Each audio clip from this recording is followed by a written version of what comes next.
Sahabat community, kita bersatu satu hati. Bersama kita akan maju, bawa cinta dan cahaya baru. Wana Sabah tempat kita berkumpul, menebar Kita dapat semangat tak berjumpa pernah pada surut. kegiatan malam hari ini yang bertema implementasi pendekatan deep learning dalam tupoksi wali kelas yang tepat sasaran. Perkenalkan, saya Sulastri Umarah MPD, selaku Master of Ceremony pada malam hari ini, memandu acara dari awal hingga akhir.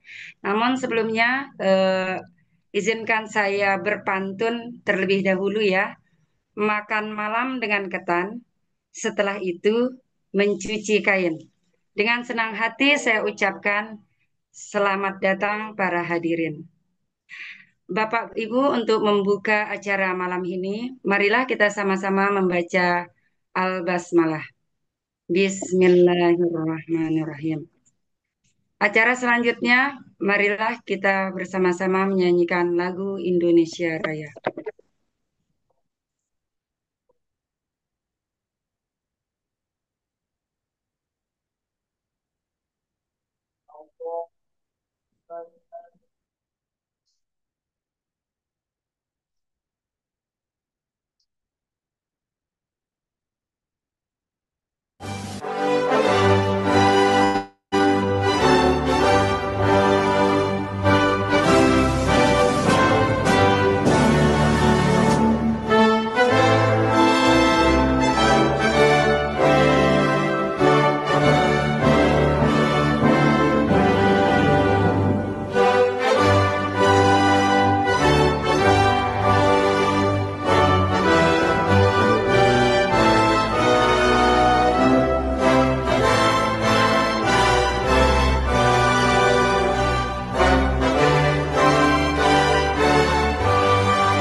Baiklah hadirin yang saya hormati, untuk selanjutnya mari kita dengarkan sambutan dari Bapak Hairul Razak Hanafi SOS MSI sebagai Kepala Bidang Pembinaan SD Dinas Pendidikan dan Kebudayaan Lombok Timur untuk menyampaikan sambutan dan keynote speech-nya mengenai implementasi pendekatan deep learning dalam tupoksi wali kelas tepat sasaran. Kepada beliau dipersilakan.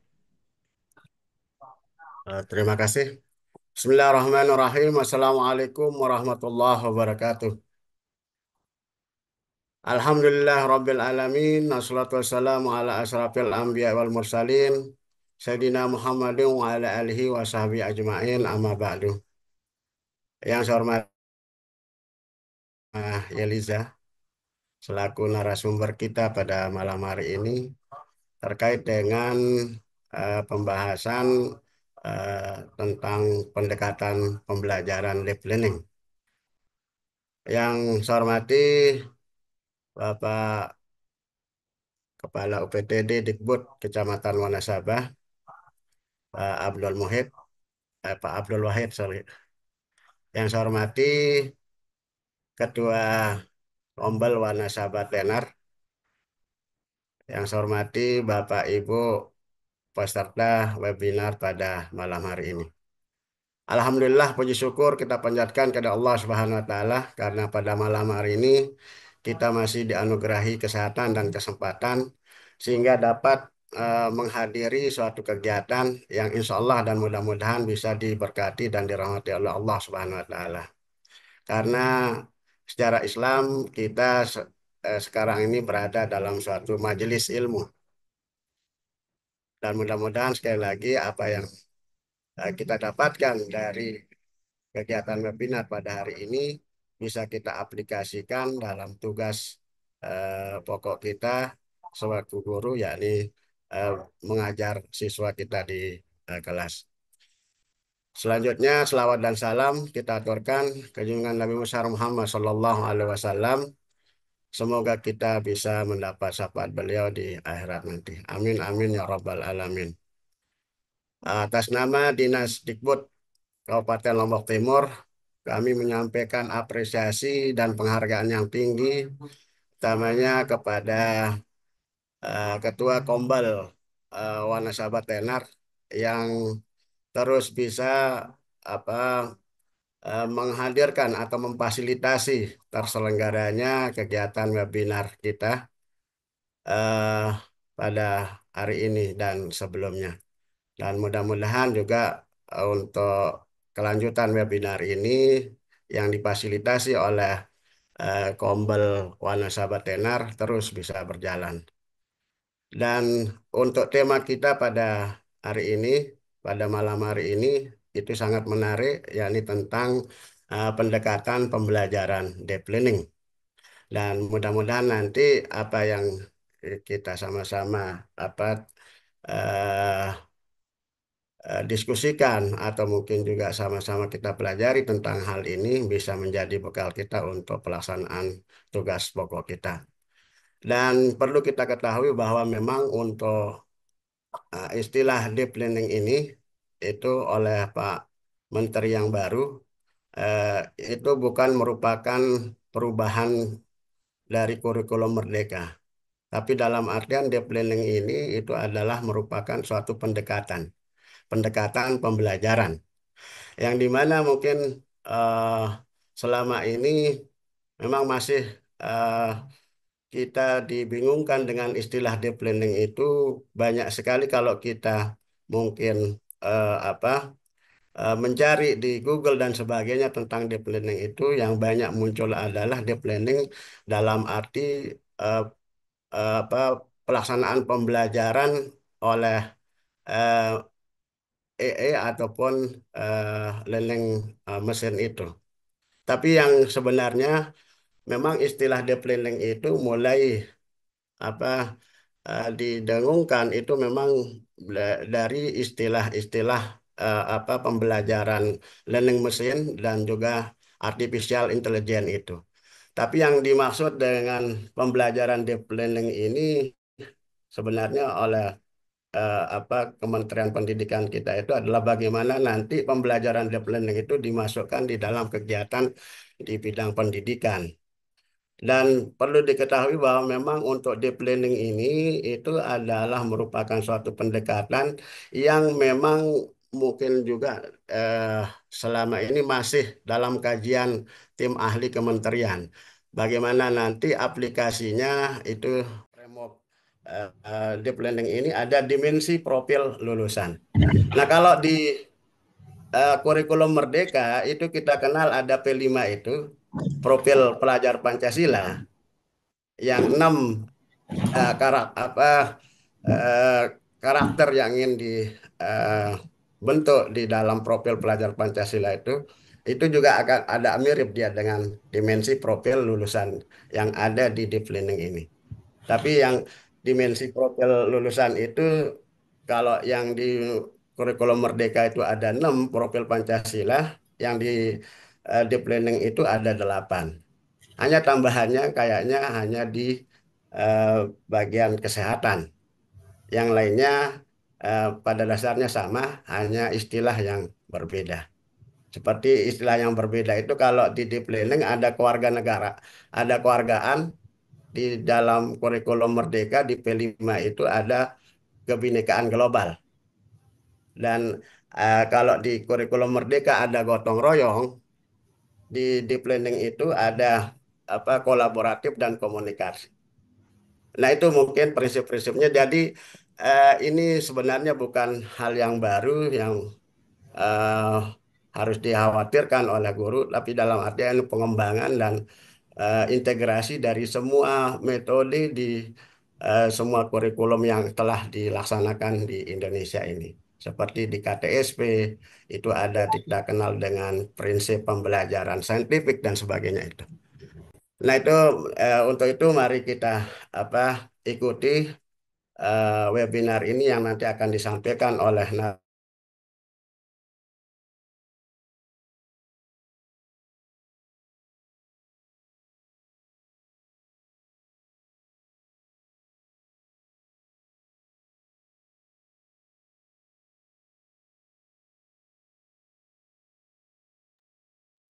Halo, narasumber. Bapak.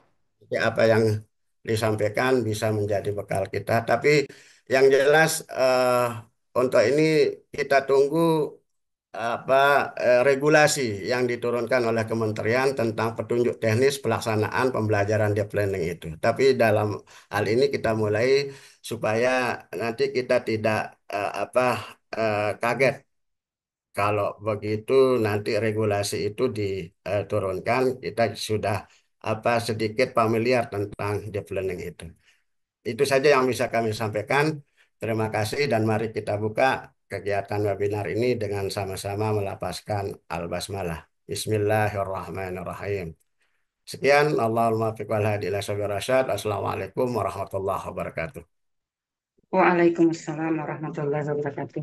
Terima kasih saya ucapkan kepada Bapak Kepala Bidang Pembinaan Sekolah Dasar Dinas Pendidikan dan Kebudayaan Lombok Timur dalam penyampaian sambutan dan keynote-nya. Selanjutnya sambutan kedua dari Bapak Kepala UPT Dinas Pendidikan dan Kebudayaan Kecamatan Wanasaba oleh Bapak Abdul Wahid SAG. Kepada beliau disilakan. Baik, terima kasih. Izin apa suara bisa didengarkan Bapak Ibu? Jelas, Pak. Baik, terima kasih. Yang sama-sama kita hormati Bapak Kepala Bidang Pembinaan SD, Bapak Hairul Razak Hanafi, yang Alhamdulillah setiap saat menemani kita bersama, memberikan support dan semangat untuk kita bersama. Yang saya hormati, selamat malam Pak Dharma. Ya, Halo salam Bapak. ketemu lagi. Halo Mudah-mudahan Bapak. Bapak-Bapak tetap semua. Ibu moderator yang saya hormati, kemudian Pak Tabib selaku Ketua Komunitas Wanasabatan Community yang saya hormati, Bapak Ibu Kepala Sekolah, Bapak Ibu Guru yang sempat hadir pada kesempatan ini. Assalamualaikum warahmatullahi wabarakatuh. Selamat malam, salam sejahtera untuk kita semua. Mudah-mudahan di malam minggu ini ya yang biasanya kita gunakan bercengkrama mungkin nanti kami mengucapkan eh, yang sangat luar biasa kepada Bapak Ibu yang mudah-mudahan dengan kegiatan ini kami harapkan kompetensi dedikatif dari kita semua selalu tetap kita ikhtiarkan. Ini membuktikan kepada kita semua yang hadir, mudah-mudahan ya paling penting sebetulnya adalah mindset kita Bapak Ibu ya, ya mindset. Artinya pola pikir untuk tetap terus belajar itu yang penting sebetulnya Bapak Ibu. Karena Bapak Ibu kenapa eh, ini harus kita lakukan Bapak Ibu? Ya kita kurangilah untuk mengambil titik aman Bapak Ibu ya. Karena di setiap kita mengelola suatu pendidikan sering kami sampaikan banyak sekali ya hasil-hasil refleksi yang Bapak mungkin sudah kita sama-sama lakukan. Tentu ini masih banyak sekali kemungkinan kekurangan-kekurangannya. Maka oleh karena itu kita terus perlu belajar ya, tidak mencari siapa yang salah, tetapi harus tetap mencari solusi apa akar masalahnya itu. Nah, salah satu yang kita bicarakan pada malam ini eh, terkait dengan hal banyak tadi disampaikan oleh Pak Kabit adalah terkait dengan pendekatan pembelajaran melalui yang namanya deep learning itu Bapak Ibu. Tadi sudah banyak, tidak perlu kami ulangi kembali. Terima kasih Pak Kabit. Mungkin pembelajaran mendalam ini adalah hasil refleksi juga ya dari para pakar dan sebagainya, sehingga ini mudah-mudahan menjadi solusi untuk mewujudkan pendidikan Indonesia yang bermutu untuk kita semua. Memang di latar belakangnya ada beberapa hal, seperti ada perubahan masa depan yang sulit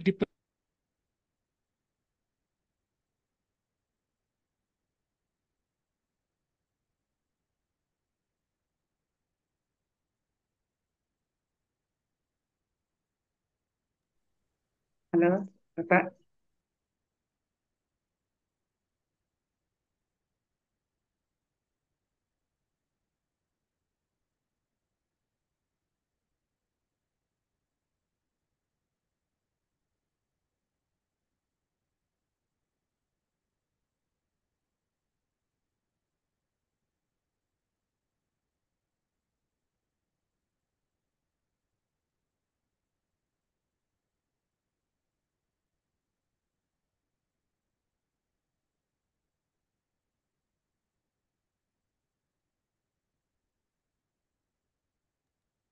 Kayaknya Halo. beliau terkenal.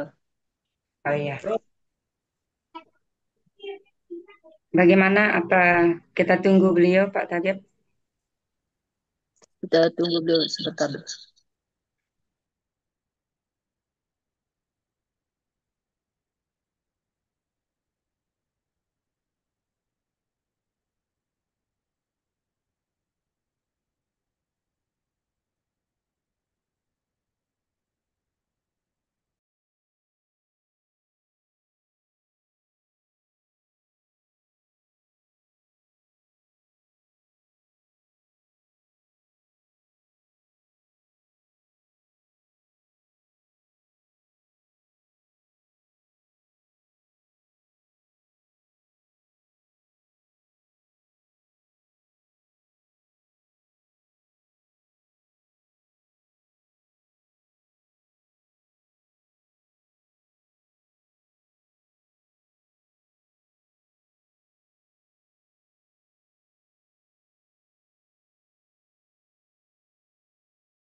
Kayaknya beliau nggak bisa masuk nih. Lanjut ya. Ya, dilanjutkan saja, Bu. Baik, terima kasih kami ucapkan kepada Bapak Kepala UPTD, Dinas Pendidikan dan Kebudayaan Kecamatan Wanasaba. Selanjutnya kita akan mendengarkan dari Bapak narasumber kita atau Bapak pemateri kita.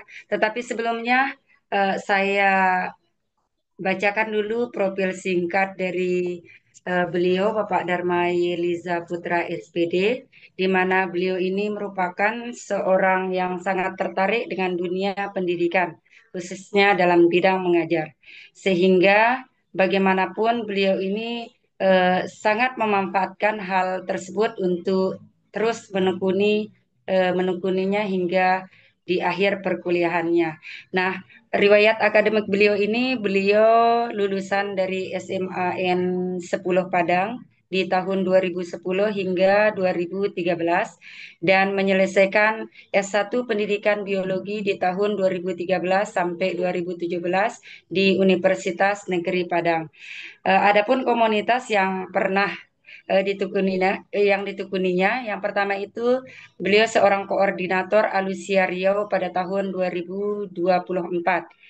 Dan yang kedua, beliau juga pembina Komet Riau tahun 2024 sehingga membentuk komunitas media pembelajaran juga di tahun 2023 sebagai koordinator. Beliau juga sebagai wakil kurikulum SMKN 2 Rupat tahun 2002 hingga 2024 dan founder TBM Rupat Belajar dan juga beliau guru proyek IPAS SMKN 1 Rupat 2024 hingga sekarang dan banyak sekali sertifikat yang pernah diraihnya. Di sini beliau pernah menjadi juara terfavorit untuk menulis buku kreatif bertemakan Pop Up Bug 2022. Nah, mari kita dengarkan paparan dari pemateri kita atau narasumber kita, Bapak Dharma Yeliza Putra SPD. Kepada beliau disilakan. Baik, terima kasih banyak Bu Haja yang sudah memperkenalkan diri saya. Sebelumnya suara saya jelas Bapak Ibu? Jelas, Pak.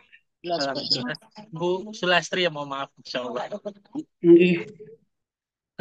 Sebelumnya terima kasih banyak Bapak Ibu semuanya yang sudah berkenan hadir. Saya buka dulu. Assalamualaikum warahmatullahi wabarakatuh. Selamat malam, salam sejahtera untuk kita semua.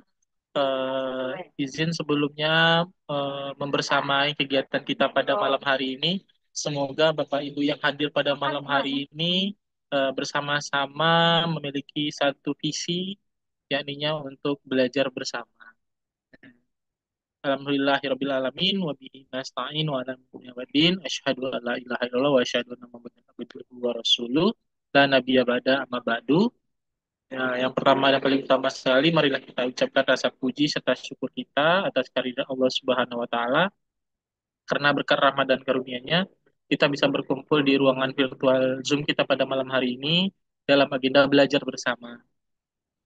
Salawat dan salam tidak lupa pula kita sampaikan kepada arwah junjungan kita, yakninya Nabi besar Muhammad SAW, dengan ucapan Allahumma sholli ala Sayyidina Muhammad wa ala ali Sayyidina Muhammad. Sebelumnya yang terhormat Bapak Khairul Razak Hanafi, Bapak Abdul Wahid, dan juga Pak Tabibudin yang sudah memfasilitasi kegiatan webinar kita pada malam hari ini. Dan juga yang saya sangat banggakan Bapak Ibu Guru yang sudah hadir pada malam hari ini dalam meluangkan waktu di malam minggu ini untuk bisa belajar bersama. Semoga ilmu yang bisa kita dapat, informasi yang bisa kita dapat pada malam hari ini bisa menjadi keberkahan untuk kita bersama. Amin amin ya rabbal alamin.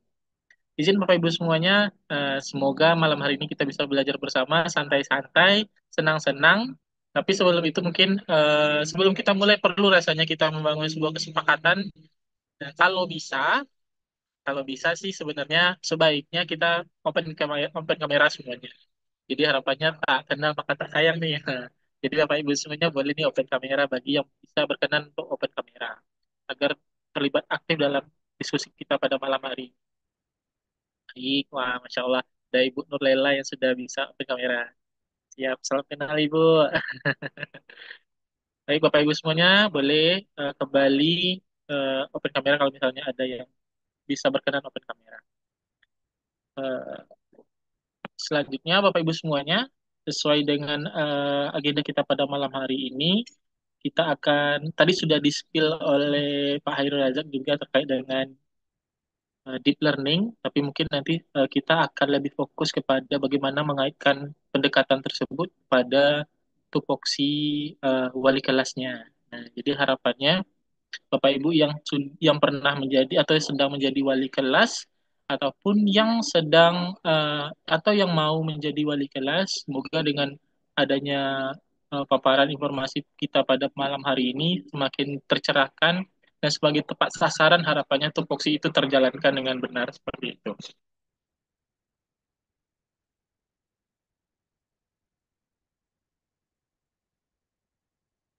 Eh, Baik, dengan izin share screen lagi. Oke, layarnya sudah nampak Bapak Ibu semuanya, sudah full screen? Sudah. Sudah ya. Sudah. Siap, terima kasih Bu Sulasti.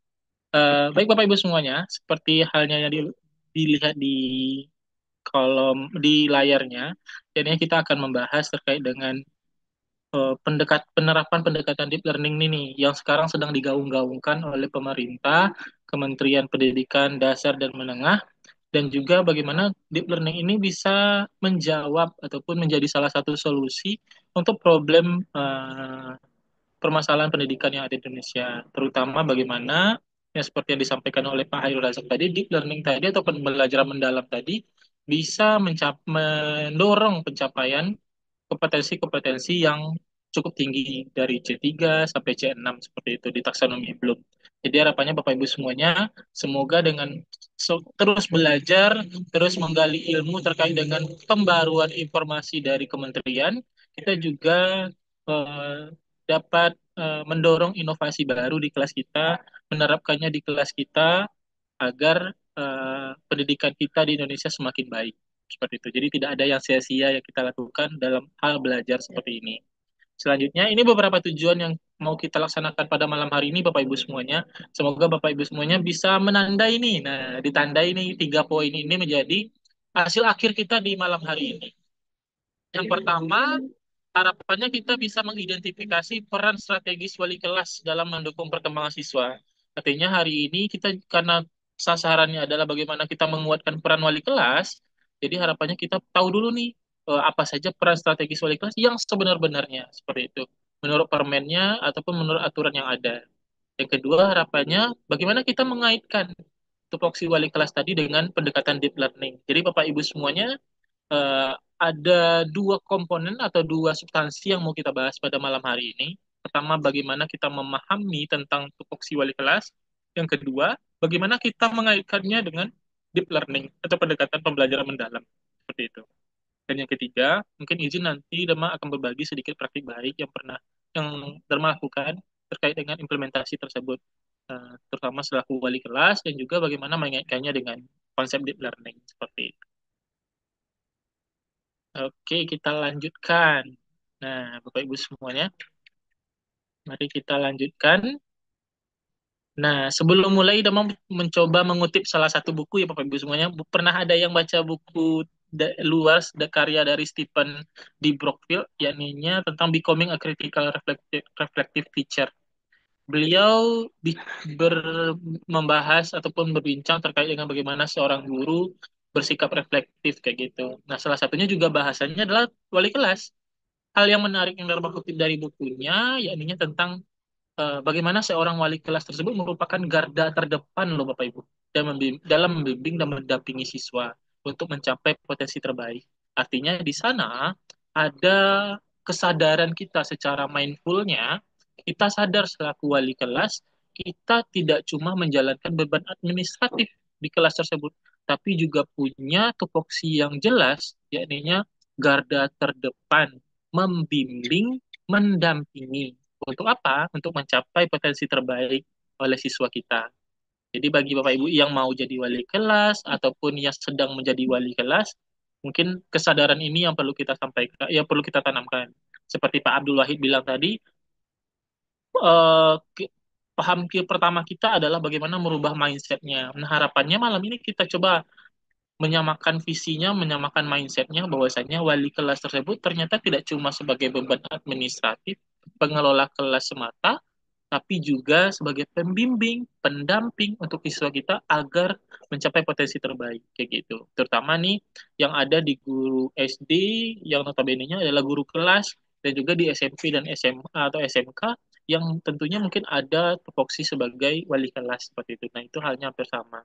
Nah, dalam era pendidikan modern, memahami peran ini secara mendalam menjadi kunci keberhasilan siswa di sekolah. Artinya, Bapak Ibu semuanya, seperti yang Pak Abdul Wahid bilang tadi, kita perlu membangun mindset dulu. Jadi, tanpa kita sadar akan apa yang kita kerjakan, tanpa kita memahami apa yang kita lakukan, kita akan sulit untuk merencanakan, melaksanakan ke depannya seperti apa. Seperti orang bilang kan, ikut alur saja. Nah, sebenarnya kalau kita cuma ikut alur saja tanpa paham esensinya, itu jadi hal yang cukup miris Bapak Ibu semuanya. Kenapa? Karena takutnya nanti ada beberapa peran yang seharusnya bisa kita capai karena kita tidak paham akan tupoksinya, kita jadi meninggalkan hal-hal esensial seperti itu. Nah, salah satunya adalah tupoksi kita selaku wali kelas kayak gitu.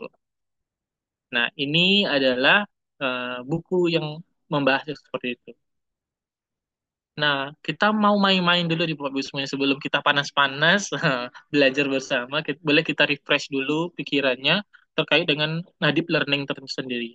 Boleh Bapak Ibu semuanya gunakan handphonenya, gunakan gawainya atau gunakan laptopnya, buka di web browsernya atau mungkin nama bagikan saja ya linknya. Izin sebelumnya udah mau stop share dulu untuk membagikan linknya. Oke. Kita mau main-main terlebih dahulu. Boleh Bapak Ibu semuanya semangat untuk main-main, boleh kasih jempolnya semuanya boleh. Yang mau yang semangat untuk bermain bersama, boleh kasih jempol react-nya.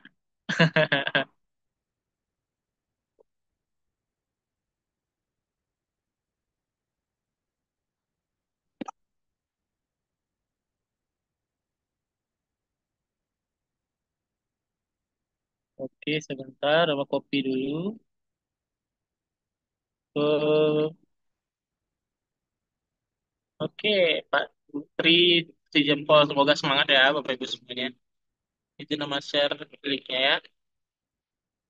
Oke, linknya sudah mau bagikan di kolom chat, boleh diklik. Kita main bersama sebelum belajar ya Bapak Ibu semuanya. Boleh.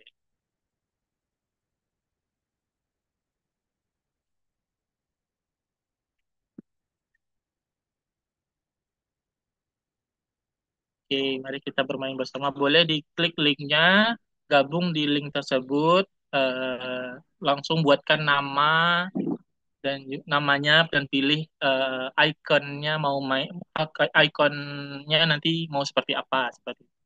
Jadi boleh dipilih ya Bapak Ibu.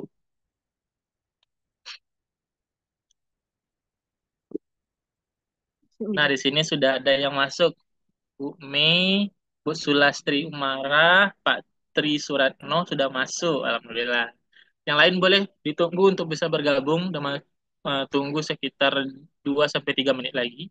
Bu Tuti sudah gabung. Wah, semoga yang lain bisa gabung. Untuk mulai bermainnya nanti udah master ya Bapak Ibu semuanya. Nah, jadi tunggu dulu di handphonenya, jangan keluar kemana-mana dulu. Kita akan review ulang terkait dengan deep learning bersama-sama. Semoga bisa lebih menyenangkan dan juga bisa terpantik bahwa apa sih deep learning secara umumnya. Ada Guru Sadam, ada Ayah Purwanto. Boleh silakan bergabung dulu. Nah, pilih akunnya, pilih buat namanya. Masih ada yang ingin bergabung?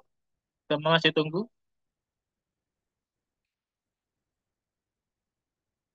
Ada Ibu Rini, ada Guru Tabi Budi, ada lagi yang ingin bergabung? Boleh, rumah tunggu 1 menit lagi.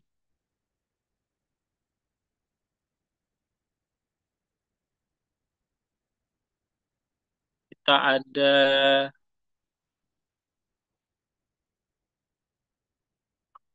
oke. Baik Bapak Ibu semuanya. Rama sebelum mulai Rama akan sampaikan aturannya ya Bapak Ibu semuanya. Aturannya adalah eh di permainannya nanti adalah permainan cepat-cepatan. Nah, jadi siapa yang cepat selesai dan menyelesaikan pertanyaannya, nanti akan akan bisa melaju lebih cepat dibandingkan yang lainnya. Jadi nanti ada papan permainan yang bisa diselesaikan dengan menjawab pertanyaan terkait dengan deep learning seperti itu. Jadi silakan nantinya pertanyaannya akan muncul di layar gawai ataupun laptop Bapak Ibu semuanya. Oke, sebentar. Sudah masih ada? Oke, Bu Eng lah. Coba dan mulai ya. Sama-sama kita coba. Kita mulai 1, 2, 3.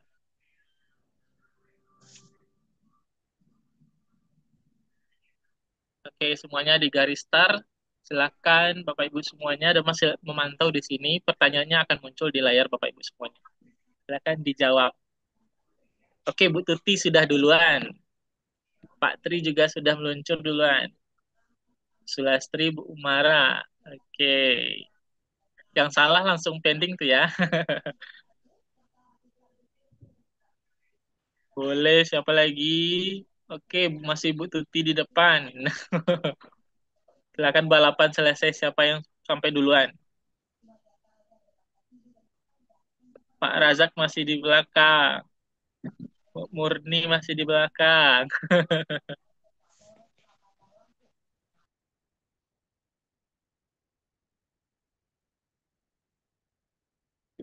Oke, wah Bu Sulastri duluan.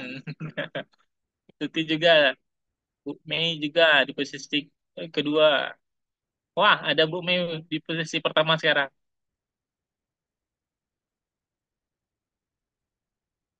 Oh, Bu Mei meluncur langsung ya. Ada 6 pertanyaan ya Bapak Bu, karena kita singkat saja dan membuat 6 pertanyaan saja. Mari kita lihat siapa yang akan selesai duluan.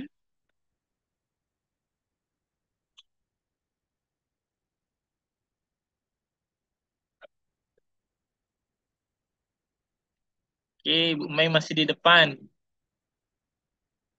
memimpin di depan. Ayah Purwanto menyusul di nomor 2. Oke, Bu Mei selesai nomor 1. Mantap.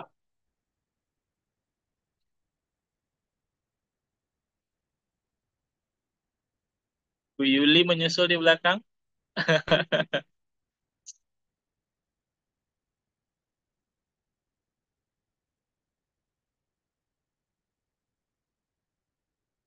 Belum ada yang di posisi kedua.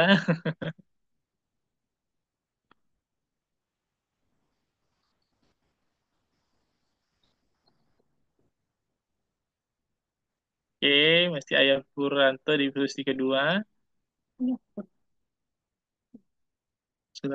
Bu Sulastri, oke.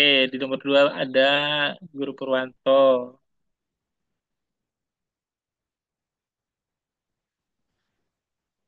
Oke, Bu Sulastri di posisi ketiga. Oke, tepuk tangan yang sudah masuk 3 besar. Ada Bu Rini di posisi keempat. Wah, masih semangat sepertinya. Masih lama tunggu. Boleh diselesaikan. Ya, Guru Sadam menyusul. Oke. Wah, masih masih semangat menyusul menyusul ya.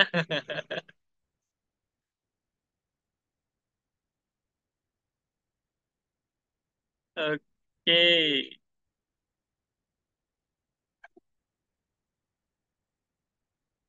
Oke, masih banyak.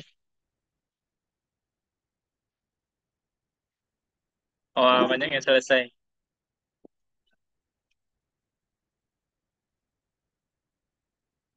Mari menunggu, Dema akan coba lihat reportnya ya, Bapak Ibu semuanya.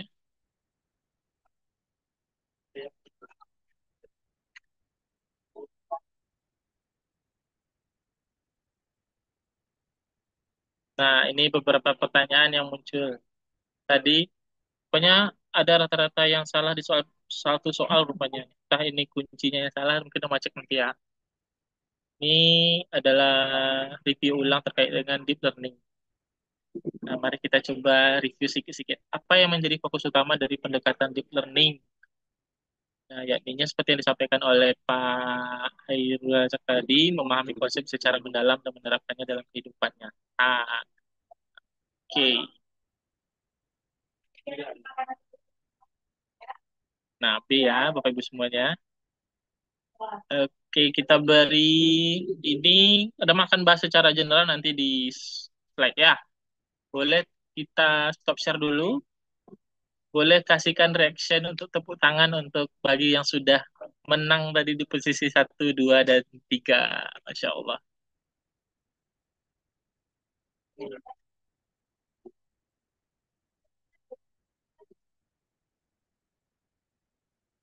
Oke, kita lanjutkan kembali diskusi kita.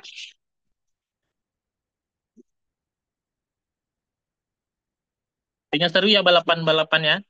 Semoga bisa dilanjutkan nanti di balapan-balapan selanjutnya.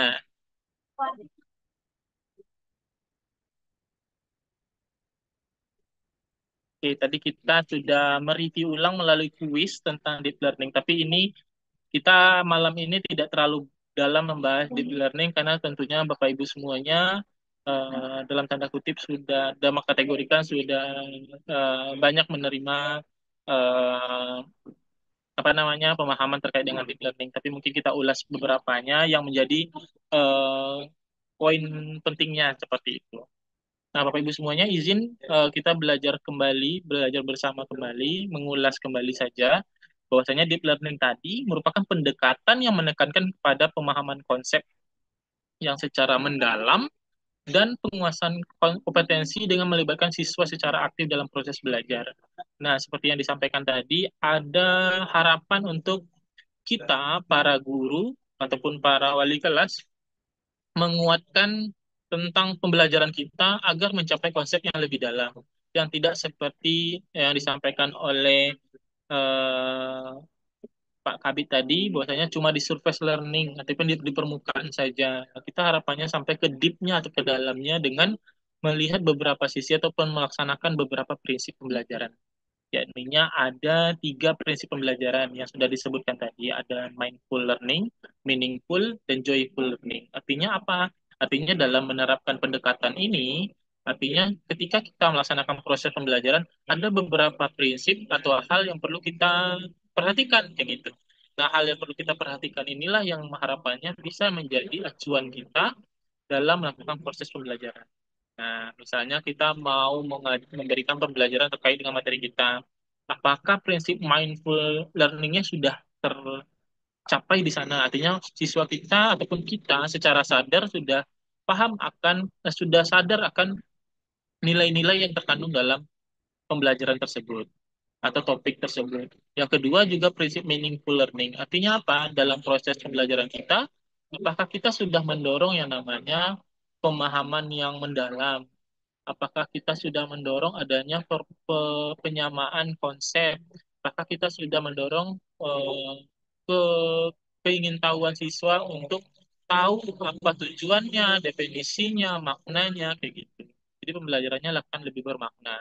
Dan harapannya pembelajaran yang kita lakukan, kalau kita melaksanakan pendekatan deep learning ini, harapannya dibungkus dengan kegiatan yang menarik. Seperti itu Bapak Ibu. Tetap harus kita bungkus dengan pendekatan yang dengan prinsip yang menarik atau menyenangkan. Itu kita kenal dengan joyful learning. Nah, Bapak Ibu semuanya kembali dalam tekankan bahwasanya ini bukan metode, bukan model, bukan kurikulum, tapi ini sebuah pendekatan pembelajaran yang notabene-nya ini menjadi pengingat kita dalam melaksanakan proses pembelajaran. Nah, dalam kita belajar, seperti yang Mas sampaikan tadi, sudah ada belum yang membangun kesadaran? Sudah ada belum yang membangun maknanya? Sudah dibungkus belum dengan kegiatan yang menyenangkan? Nah, ini tetap berpatokan atau berpusat kepada siswa gitu.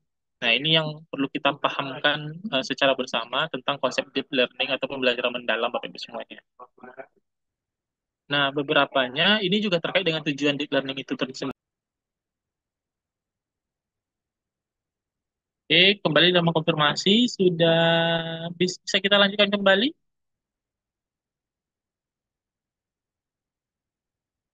Bisa, Pak. Oke, terima kasih Pak Wali.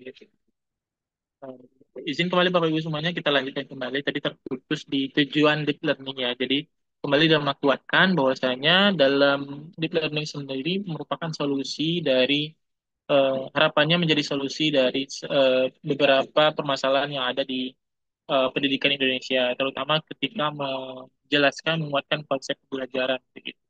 Jadi Pak Menteri menyampaikan bahwasanya dengan adanya tujuan deep learning ini akan memberikan pengalaman belajar yang lebih bermakna, menyenangkan bagi siswa, dan serta meningkatkan pemahaman mereka melalui pendekatan yang lebih mendalam.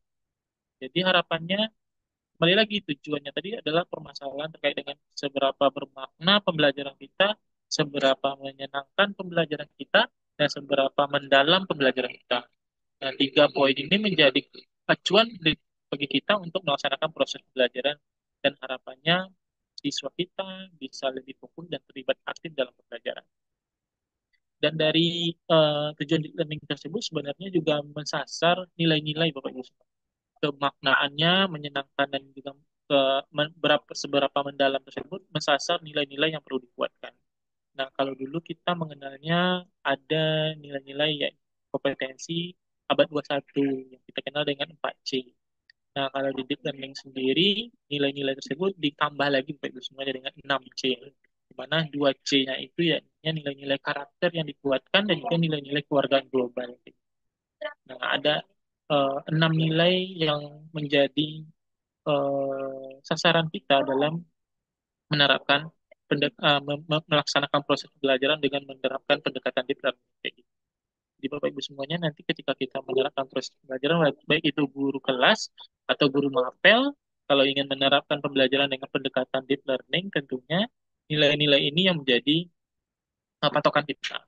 Nah, jadi Bapak Ibu semuanya semoga tambah semangat, tambah ada acuan, tambah bisa tergerak bagaimana menguatkan pembelajarannya dengan pendekatan-pendekatan yang tentunya tepat sasaran. Nah, izin Bapak Ibu semuanya, karena topik kita tidak cuma deep learning, yakni kita mengaitkan seperti halnya tujuan yang Thomas sampaikan tadi, ada tujuan kegiatan kita pada malam hari ini, yakni mengaitkan kegiatan deep learning atau pemahaman prinsip deep learning tadi ke tupoksi wali kelas kayak gitu. Jadi Bapak Ibu semuanya yang sebagai guru kelas, yang sebagai wali kelas, ataupun yang mau menjadi wali kelas, nah, semoga malam ini bisa menyatukan nih visi misinya terkait dengan menjadi seorang wali kelas yang tepat guna, tepat sasaran kayak gitu. Atau yang sudah baik menjadi wali kelas, sudah dicintai oleh anak-anak, itu bisa diperkuat lagi, kayak gitu, kembangkan lagi. Nah, dengan menerapkan prinsip deep learning seperti itu. Nah, boleh Bapak Ibu semuanya dibuat, dituliskan, dibagi ceritanya menurut Bapak Ibu, kenapa kita penting atau seberapa penting nih kita mengaitkan deep learning ini ke tupoksi wali kelas. Kalau boleh, ada yang cerita nih, boleh dibagikan di kolom chat. Seberapa penting, nah, seberapa penting kita mengaitkan pendekatan deep learning ini, atau kenapa penting kita mengaitkan pendekatan deep learning ini ke eh, tupoksi kita selaku wali kelas. Boleh nih dimainkan jari jemarinya, ditulis di kolom chat. Mari kita berdiskusi, berbincang. Menurut Bapak Ibu ini kenapa pendekatan deep learning yang ada 3 prinsip dasar tadi perlu kita kaitkan ketika kita menjadi seorang wali kelas. Boleh dibagikan ceritanya di kolom chat ya Bapak Ibu, teman tunggu. Silakan dimainkan. Untuk Bapak Ibu kenapa?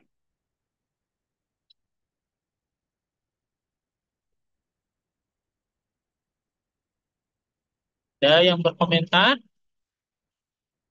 Boleh dibagikan komentarnya terkait dengan pendekatan deep learning ini, kenapa dikaitkan, harus kita kaitkan, atau kita coba kaitkan dengan wali kelas, tupoksi ataupun tugas tambahan seorang guru kelas atau wali kelas. Ada yang ingin berkomentar boleh di kolom chat, sama tunggu ya, karena mungkin ceritanya agak panjang, mungkin agak panjang juga chat. Boleh ditulis di kolom chat. Kita sama-sama terlibat aktif seluruhnya.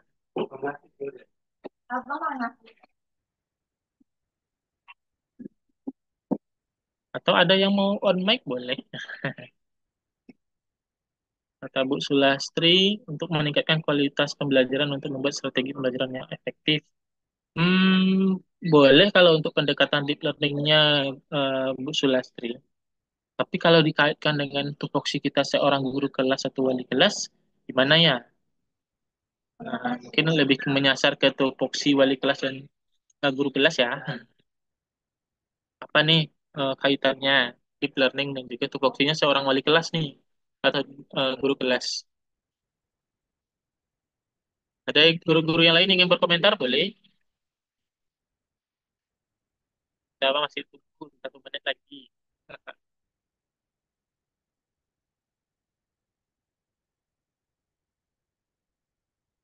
Ya,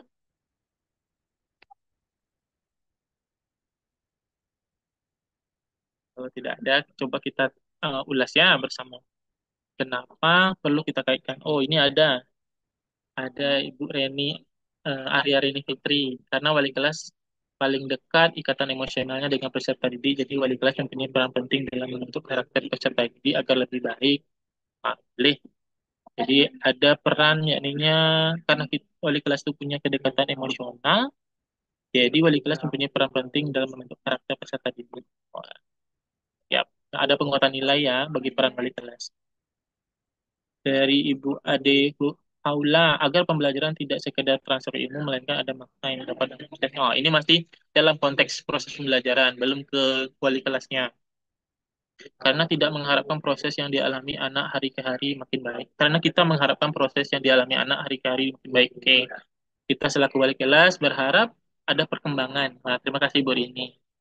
Dari Pak Fatur Rahman 4, karena guru kelas merupakan pengendali dalam proses pembelajaran, sehingga dalam pengelolaan kelas perlu integrasi tiga elemen deep learning tersebut. Wah, nah, ini secara general sudah disampaikan oleh Pak Fatur Rahman nih.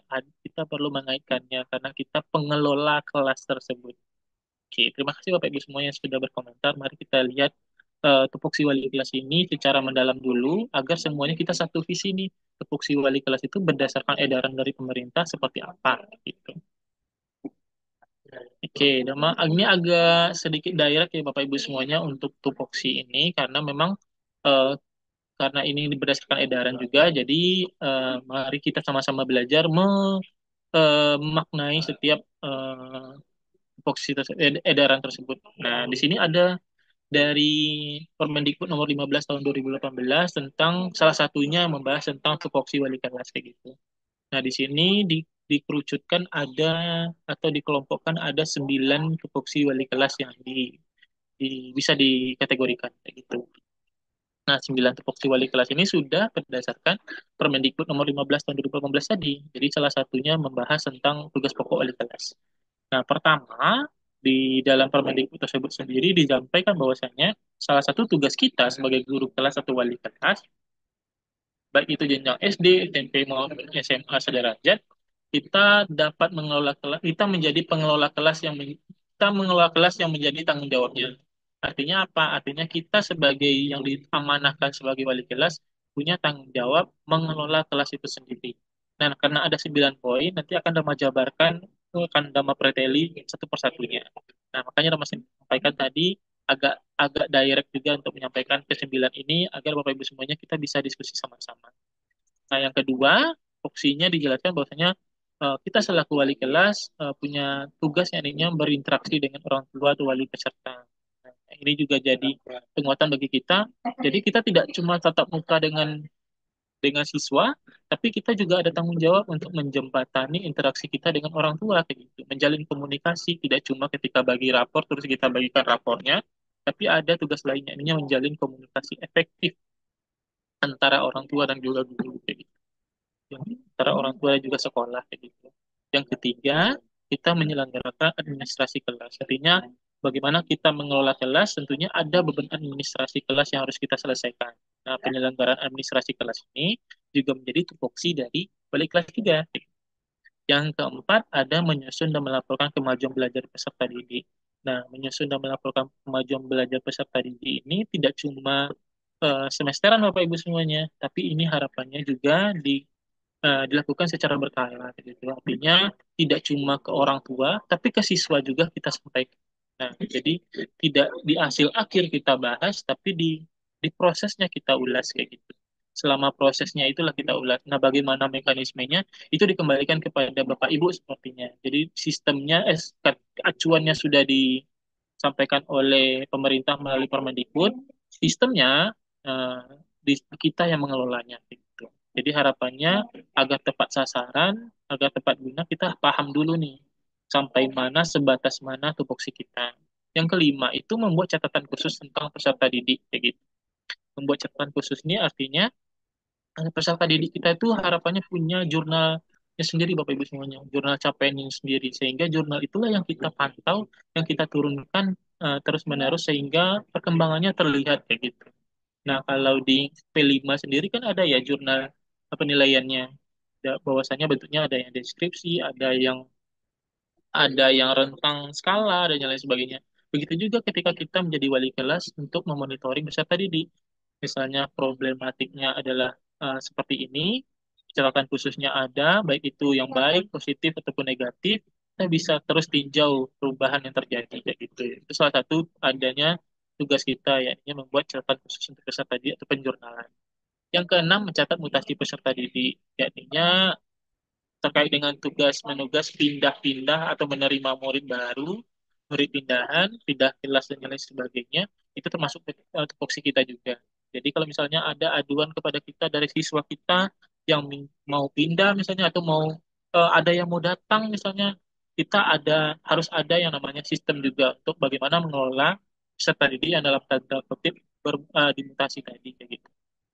Yang ketujuh, mengisi dan membagikan laporan penilaian hasil belajar. Nah, di sini yang ketujuh ini kita juga punya salah satu opsi mengisi dan membagikan buku laporan. Nah, inilah baru kita yakninya menginputkan data hasil capaian belajar siswa dalam bentuk rapor atau laporan kayak gitu.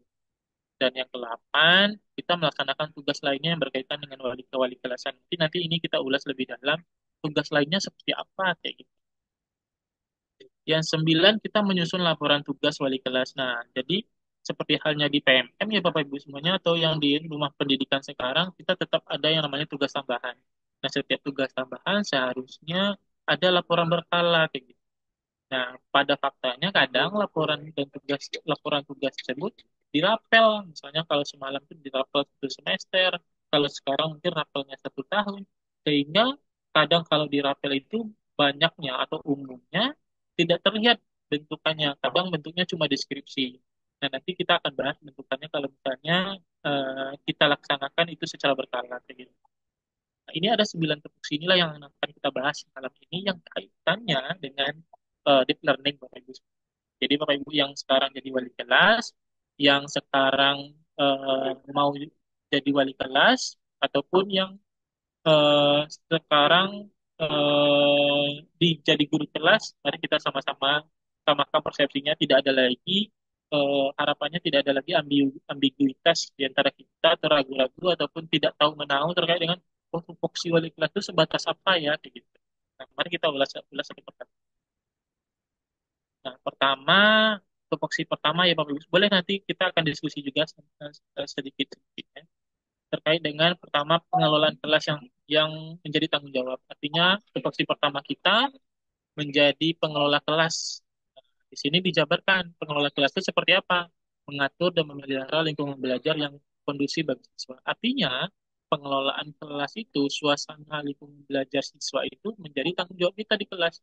Agar apa? Agar lingkungan belajar siswa bisa lebih kondusif. Itu tidak cuma kalau dari persepsi kita, tidak cuma fisik nih Bapak Ibu semuanya, tapi juga dalam bentuk eh, mentalitinya, dalam bentuk perasaan anak-anaknya kayak gitu. Jadi harapannya secara fisik tempatnya sudah nyaman, tapi hati anak kita belum senyaman itu, dan tugas kita juga untuk mengelola itu kayak gitu. Misal ada permasalahan antar siswa, kita punya tanggung jawab di situ untuk mengelola kelas tersebut agar tetap kondusif kayak gitu. Atau selanjutnya memastikan kelancaran proses belajar. Artinya di dalam proses pembelajaran tersebut kita juga punya andil. Mungkin di guru kelas di SD itu sudah jadi tupoksi wajib. Kenapa? Karena setiap hari anak akan lebih banyak waktu waktu siswa dengan guru kelas. Tapi di jenjang SMP maupun SMA sederajat itu menjadi PR. Kenapa? Proses pembelajaran semuanya tercover, tidak ada yang namanya guru kelas, yang adanya guru mapel gitu, dan ditambah tugas tambahan wali kelas. Nah, di tugas tambahan wali kelas inilah kita juga memastikan proses pembelajaran di kelas yang kita diamanahkan sebagai wali kelas itu bisa lancar. Tidak cuma di mapel kita, tapi di mapel guru lain juga kayak gitu. Jadi ada harus ada penyamaan makna nih Bapak Ibu semuanya. Proses pembelajarannya lancar tidak cuma di mapel kita, tapi di mapel guru lain juga. Dan itu menjadi kajian kita Bapak Ibu semuanya dengan anak. Mana proses belajar dengan ibu itu, dengan bapak itu menjadi bahasan kita Bapak Ibu semuanya. Nah, ini beberapa kategorinya kalau kita kaitkan dengan deep learning. Pertama, kesadarannya. Apa yang kita bangun kesadaran dalam pengelolaan kelas? Wali kelas secara teratur menciptakan lingkungan belajar yang nyaman, aman bagi siswa. Contohnya menata ruangan yang inspiratif, adanya pojok baca yang mendukung kegiatan literasi, adanya misalnya eh, kalau dharma pribadi ada ini mengulas kembali apa yang sudah terjadi kayak gitu. Jadi harapannya kita guru-guru sadar siswa juga sadar bahwasannya kelas ini perlu dikelola. Secara maknanya, pengelolaan kelas berbasis kebutuhan siswa agar pembelajaran menjadi lebih bermakna. Nah, artinya dengan kita mengelola kelas yang berbasis kebutuhan siswa, pembelajaran di kelas tersebut menjadi lebih bermakna bagi semuanya. Jadi tepat guna, tepat sasaran kayak gitu. Contohnya, menerapkan regulasi kelas berbasis kesepakatan bersama agar siswa merasa dihargai. Artinya dalam pengelolaan kelas itu tidak cukup dengan kita mempercantik ruangannya, tidak cukup dengan kita menanya, sering berinteraksi dengan siswanya, tapi kita tidak bangun regulasi yang bisa membangun kedisiplinan, keteraturan di dalam kelas gitu. Nah, itu perlu dimaknai oleh anak-anak bahwasanya kita dalam suatu ruang kelas kita perlu pengelolaan yang jelas kayak gitu, entah itu segi keluar masuk kelas, pergantian jam. Nah, kalau untuk jenjang SMP SMA, karena saya Dharma pribadi ngajar di SMK, itu perlu juga disampaikan. Nah, selain itu ada joyfulnya, bagian menyenangkannya. Nah, untuk pengelolaan kelas yang menyenangkannya, tentunya kalau Dharma pribadi, contohnya menguatkan peran wali kelas sebagai orang tua di sekolah. Jadi, kalau Dharma praktik baiknya juga, untuk membangun kenyamanan anak dalam mengelola kelas, Dharma menguatkan peran Dharma sebagai wali kelas itu adalah orang tua anak di sekolah, sehingga anak-anak terbangun keterbukaan dan supportnya kepada kelasnya dan juga kepada wali kelasnya. Mungkin ini menjadi refleksi juga Bapak Ibu semuanya ketika Bapak Ibu semuanya jadi wali kelas, tanda kutipnya, apakah anak-anak di kelas kita itu benar menunjukkan hal yang tulus kepada kita, atau malah di belakang kita ada hal-hal yang dibahas atau menggibahi kita sebagai wali kelas, atau hal-hal itu dalam tanda kutip bukan bermaksud negatif, tapi itu menandakan bahwasanya kita perlu berefleksi Bapak Ibu semuanya. Kita wali kelas belum mendorong keterbukaan kepada anak-anak kita, belum membangun kenyamanan komunikasi antara kita wali kelas dan juga siswa seperti itu, atau anggota kelas kita. Artinya, kalau Dhamma pribadi terus menguatkan teacher adalah orang tua di kelas Ananda, harapannya perlakukan teacher sebagai orang tua dan teacher juga memperlakukan Ananda sebagai anak kayak gitu. Nah, jadi teacher sampaikan itu kepada anak dalam membangun kesepakatan, sehingga terbangunlah belief ataupun kepercayaan antara anak dan juga guru. Dan salah satunya juga Rahman juga terapkan dalam pembuatan komunikasi WA group, teacher tidak mau kalau misalnya ada nantinya teacher ketahuan Ananda buat grup lagi di belakang teacher misalnya. Teacher harap kita saling terbuka dalam pengelolaan kelas ini. Apapun informasi yang Anda sampaikan, teacher perlu tahu. Dan teacher menggunakan WA group itu juga tidak membatasi Ananda, tapi dengan adanya komunikasi WA tersebut, teacher bisa lebih mengontrol bagaimana sikap Ananda. Teacher bisa menjadi pengingat sebagai orang tua Ananda bagaimana berperilaku berkomunikasi. Nah, itu perlu dibangun Bapak Ibu semuanya ketika kita mengelola kelas. Nah, sebagai tanggung jawab kita wali wali kelas kayak gitu. Bangunlah dengan rasa nyaman. Dan ini kuncinya Bapak Ibu semuanya. Pendekatan deep learning membungkus itu dalam suatu yang menyenangkan. Dengan adanya rasa tenang, rasa nyaman tadi, itulah yang akan memantik tupoksi-tupoksi selanjutnya bisa berjalan secara lancar kayak gitu. Nah, itu untuk tupoksi pertama tentang mengelola kelas. Nah, ini contoh praktik baiknya Bapak Ibu semuanya. Dalam di awal-awal untuk bagian pengelolaan kelas itu misalnya nyusun bangku kan, entah itu membangun kesepakatan kelas kan, entah itu membangun bagaimana struktur kelas dan yang lain sebagainya, itu perlu dibangun di awal pembelajaran ataupun dibangun ketika kita mau mengelola eh, anggota kelas kita dalam wali kelas kayak gitu. Opsi kedua berinteraksi dengan wali murid kayak gitu. Secara mindfulnya kita bisa membangun kesadaran akan komunikasi secara empati dengan orang tua. Nah, ini memahami kondisi siswa. Nah, ini kadang terlupa Bapak Ibu semuanya bahwasanya kita tidak cuma dengan siswa seperti Rama bilang tadi, kita perlu adanya komunikasi dengan orang tua karena jalannya proses pendidikan itu tidak terpatok antara guru dan siswa juga, ada peran orang tua di sana. Dan ini perlu kita pahami bersama. Karena kadang banyak yang menyepelekan ini, menyepelekan bahwasanya oh kita harus terbuka nih dengan orang tua, oh kita harus jalin komunikasi efektif nih dengan orang tua. Ketika komunikasi tidak berjalan, bagaimana orang tua bisa mendukung pembelajaran atau mendukung anak di rumah. Dan ini jadi PR juga ketika ketika anak tidak ada dukungan dari orang tua dan kita tetap berleha-leha, berarti kita belum maksimal, belum berupaya maksimal untuk membangun interaksi yang baik dengan orang tua.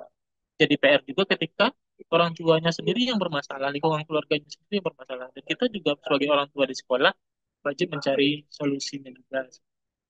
Nah, di sini contohnya mengadakan sesi diskusi informal seperti ngopi bareng wali murid atau guna mendengar aspirasi orang tua. Nah, kadang Bapak Ibu semuanya juga ada pribadi di luar waktu belajar dengan anak pun ketika di luar waktu juga kadang menyempatkan ada yang tahu rumah orang tuanya bisa sempatkan ataupun ada ketemu di jalan dan sebagainya itu menyempatkan juga untuk berkomunikasi dengan orang tua membahas anaknya atau sekedar membahas hal-hal lain terkait dengan proses belajar anak di kelas kayak gitu. Selanjutnya ada meaningful-nya, secara meaningful atau kebermaknaannya, interaksi orang tua dan guru tersebut harapannya dilakukan dengan diskusi bersama orang tua terkait dengan perkembangan siswa berdasarkan data dan observasi. Jadi dengan adanya data dan observasi yang kita kumpulkan, itu bisa dimaknai oleh orang tua untuk membangun interaksi dengan orang tua. Contohnya membuat grup komunikasi wali kelas dengan orang tua eh, via WhatsApp dan update perkembangan siswa. Atau melakukan home visit dan tidak cuma ketika kita masalah kita kendala kayak gitu. Jadi harapannya Bapak Ibu semuanya secara kebermaknaannya interaksi dengan orang tua itu bisa kita kuatkan dengan pentingnya adanya WA group, pentingnya ada home visit kayak gitu. Selanjutnya ada lagi joyful yaitu secara rasa kenyamanannya harapannya interaksi dengan orang tua tersebut dapat saling mendukung gitu untuk mendukung siswa kayak gitu hubungannya positif gitu. Ketika hubungannya tidak positif bagaimana siswa kita bisa berdampak kayak gitu jadi harapannya juga dibangun atau dibungkus dengan positif antara orang tua. Jadi mungkin boleh melibatkan dalam kegiatan sekolah orang tuanya agar komunikasi ataupun hubungan antara orang tua dan siswa juga positif kayak gitu bagus. Nah, ini beberapa hal yang pernah Dharma lakukan untuk kegiatan interaksi dengan orang tua. Di sini ada lembar refleksi yang dilaksanakan, ini semesteran kayak gitu.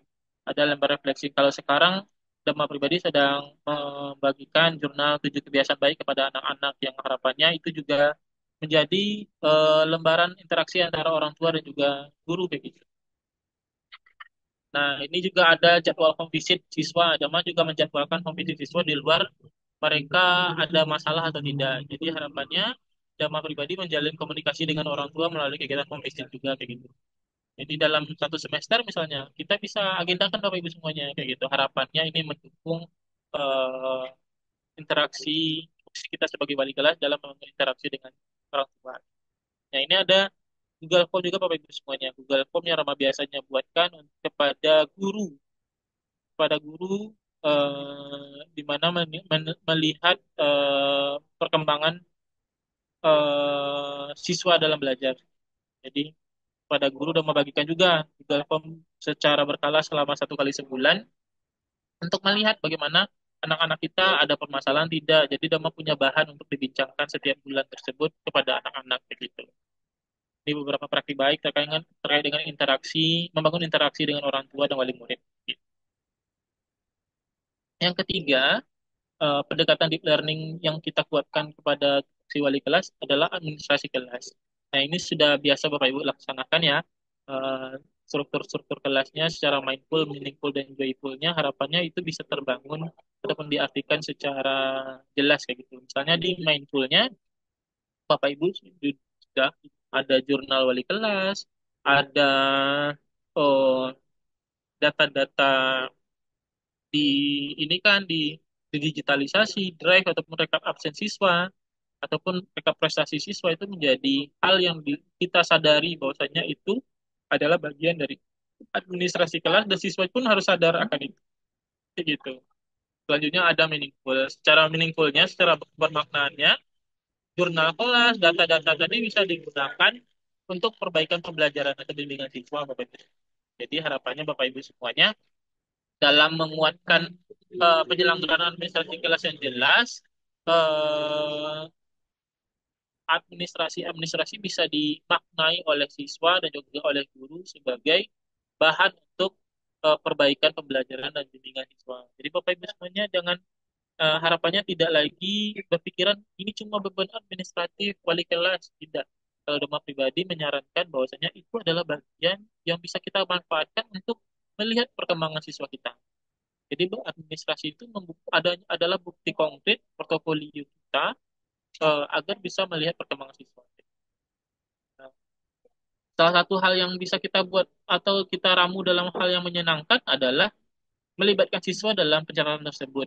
Baik itu di sosmednya, buku batas, agenda tugas, kebenaran itu menjadi hal yang bisa kita amanahkan ke siswa dan itu bisa membuat siswa lebih nyaman kayak gitu. Nah, jadi Bapak Ibu semuanya bisa dilibatkan siswanya. Kita bisa peramu itu menjadi sebuah kegiatan yang menyenangkan kayak gitu. Ini untuk praktik baiknya. Jadi ini adalah jurnal siswanya. Jadi kita mau gunakan jurnal wali kelas. Jurnal wali kelas ini isinya nanti jurnal-jurnal siswa, perkembangan siswa di kelas tersebut dalam bentuk deskripsi, dalam bentuk coaching kayak gitu. Ini beberapa administrasi kelas kayak gitu yang biasanya ada. Misalnya struktur kelas, jadwal piket, jadwal pelajaran. Nah, di sini ada lagi Dema buatnya agenda karena Dama mengajar SMK, tentu mapelnya banyak Bapak Ibu semuanya. Jadi Dama di dinding kelas 10 di dinding kelas Dharma pribadi yang selaku wali kelasnya itu ditempel tuh namanya agenda tugas kayak gitu. Jadi anak-anak itu bisa menuliskan agenda tugas di dinding kelas kayak gitu untuk mengingat-ingat kembali apa saja tugas yang diberikan oleh guru kelas, guru mapel kayak gitu. Jadi mereka bisa secara administratif bergantian mengisi, melabeli tugas-tugas yang ada. Ini beberapa administrasi kelas yang harapannya Bapak Ibu semuanya sadari dan itu penting kayak gitu. Ini itu jelas tupoksi keempat menyusun dan melaporkan kemajuan belajar siswa. Ya, secara mindfulnya tentunya kita bangun kesadaran siswanya terkait dengan eh, Ananda bersekolah ataupun Ananda berpendidikan, tentunya ada laporan ada tindak lanjut dari setiap yang Ananda lakukan dalam proses menimba ilmu kayak gitu. Nah, itu perlu dibangun kesadarannya Bapak Ibu semuanya. Entah itu melalui sesi refleksi bersama siswa. Dari tadi kan kita punya data tuh. Kita bisa jadikan itu bahan refleksi kita kayak gitu. Ketika kita menjalankan tupoksi menyusun dan melaporkan kemajuan peserta didik kayak gitu. Secara meaningful juga, secara kebermaknaan, harapannya siswa memaknai itu sebagai tindak lanjut mereka untuk berkembang kayak gitu. Jadi selain kita juga harapannya memanfaatkan itu untuk perkembangan siswa, baik itu portofolio digitalnya, jurnal tadi, atau umpan balik dari guru. Secara joyfulnya,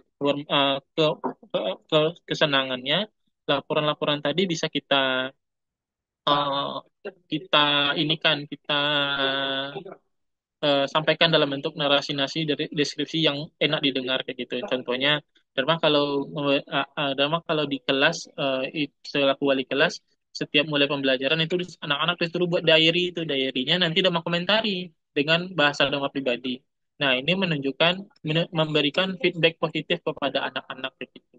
Diary-diary itulah sehingga Dharma tahu bagaimana kondisi yang pernah terjadi. Jadi anak-anak sembari mereka belajar menuliskan ceritanya, Dharma juga bisa tahu apa yang sedang mereka alami dan mereka rasakan melalui buku diary mereka sendiri kayak gitu.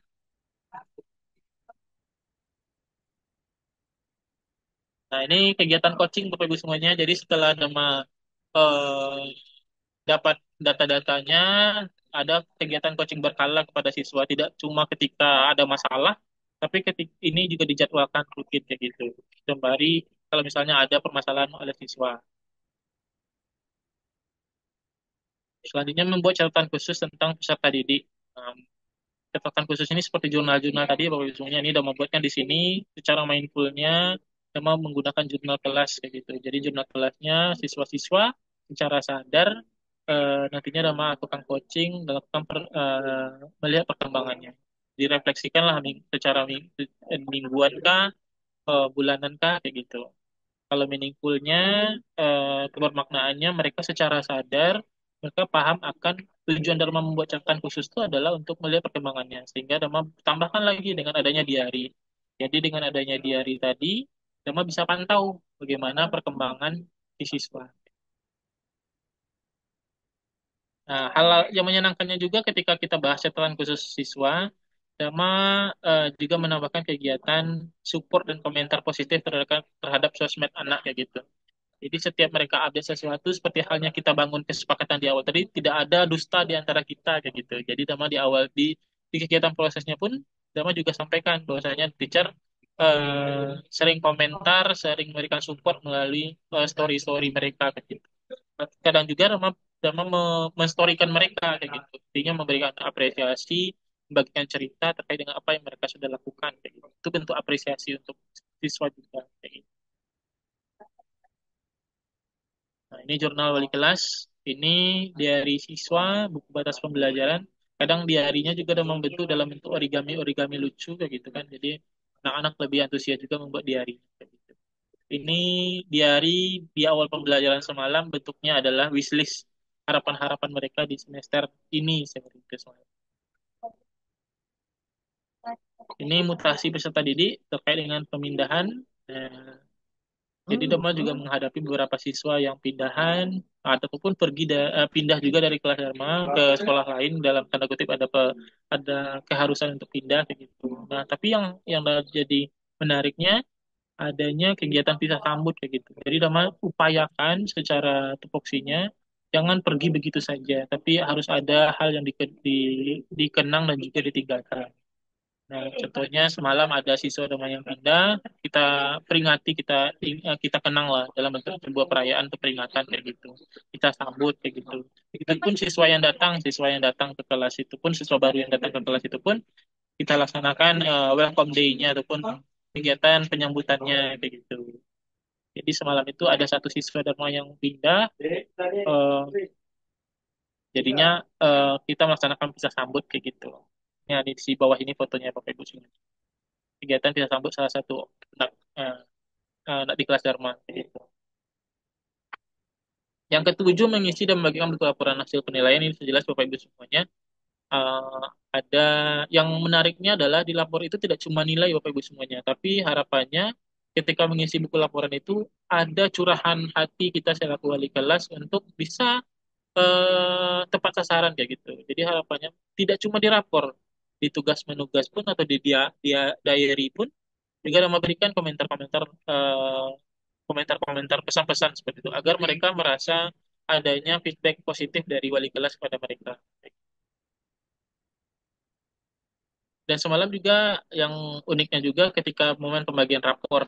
Jadi orang tua diundang di sana. Kalau biasanya kalau Dharma pribadi cuma si orang tua yang menerima rapornya terus bercengkrama dengan guru. Nah, kalau semalam eh, Dharma mengajak orang tua bersama anak berdiskusi terkait dengan nilainya.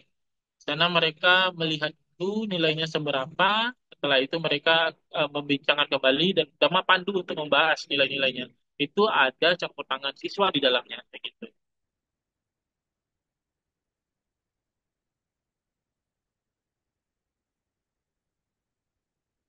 Delapan, melaksanakan tugas lainnya berkaitan dengan keuangan. Ini tugas tambahan ya Bapak Ibu semuanya. Selain dari tupoksi kewali kelasan tadi, mungkin bisa kita adakan program-program yang lainnya kayak gitu, yang terkait dengan kewali kelasan. Kalau misalnya Dharma pribadi, ada program bimbingan teman sebaya, ada juga program menangani anak-anak yang kesulitan belajar. Misalnya dari kompetensi literasinya mereka harus masih tertinggal nih, tidak bisa menjemput menjemput pembelajaran yang sudah SMA SMK kalau dalam pribadi ngajar SMA SMK sehingga perlu adanya kelas pembinaan khusus kayak gitu.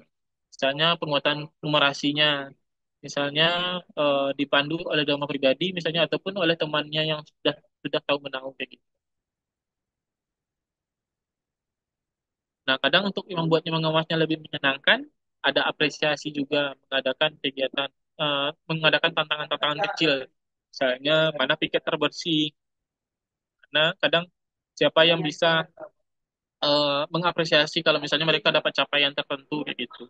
Mendorong mereka untuk mengikuti lomba-lomba tertentu. Dan itu bentuk apresiasi kita untuk menjalankan tugas kewalikelasan agar mereka mencapai potensi terbaiknya.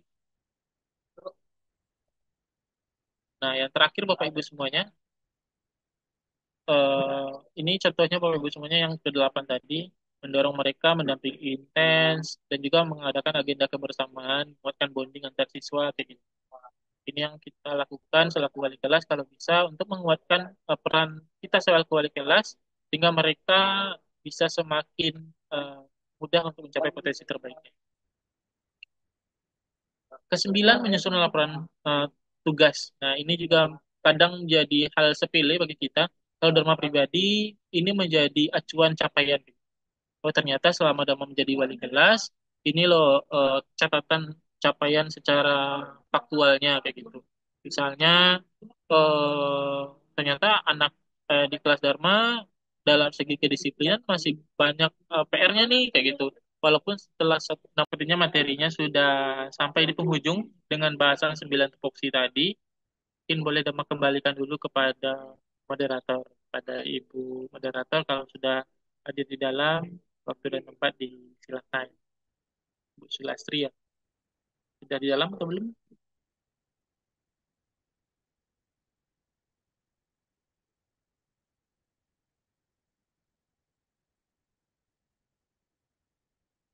Kalau di, belum datang, boleh Bapak Ibu semuanya Dhamma pandu dulu. Bagi yang ingin bertanya terkait dengan mengaitkan dan juga bagaimana menguatkan peran wali kelas dalam penerapan deep learning, boleh dituliskan di kolom chat ataupun boleh raiskan untuk bertanya, boleh. Kita sama-sama belajar malam ini menjadi wali kelas yang kece. Silakan Bapak Ibu, ada yang ingin bertanya boleh ditulis di kolom chat ataupun boleh langsung raise hand untuk bertanya.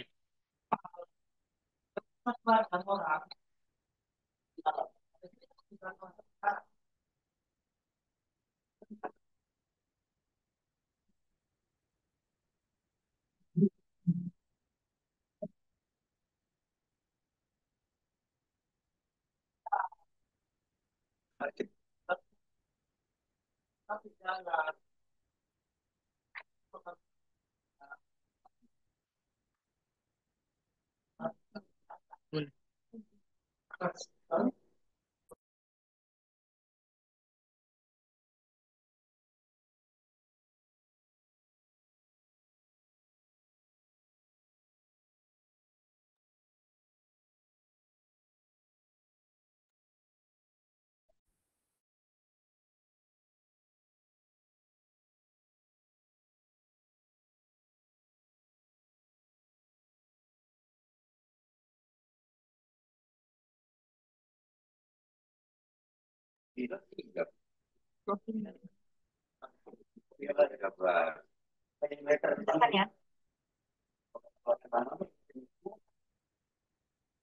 Baik Bapak Ibu semuanya, bagaimana?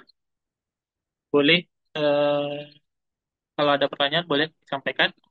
Untuk misalnya nanti ada Pak Fatur Rahman, silakan Bapak.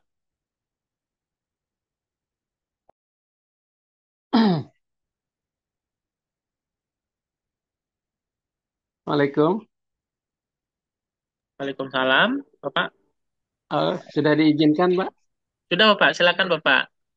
Oh, iya. Terima kasih, Pak Dharma. Eh, Sekedar apa ya untuk mengisi kekosongan aja gitu. Kan Anda ada yang bertanya. Eh, Tadi kan kita sudah mendengar begitu lengkap dan jelas kaitan antara tupoksi berwujud kelas atau wali kelas yang terkait dengan akan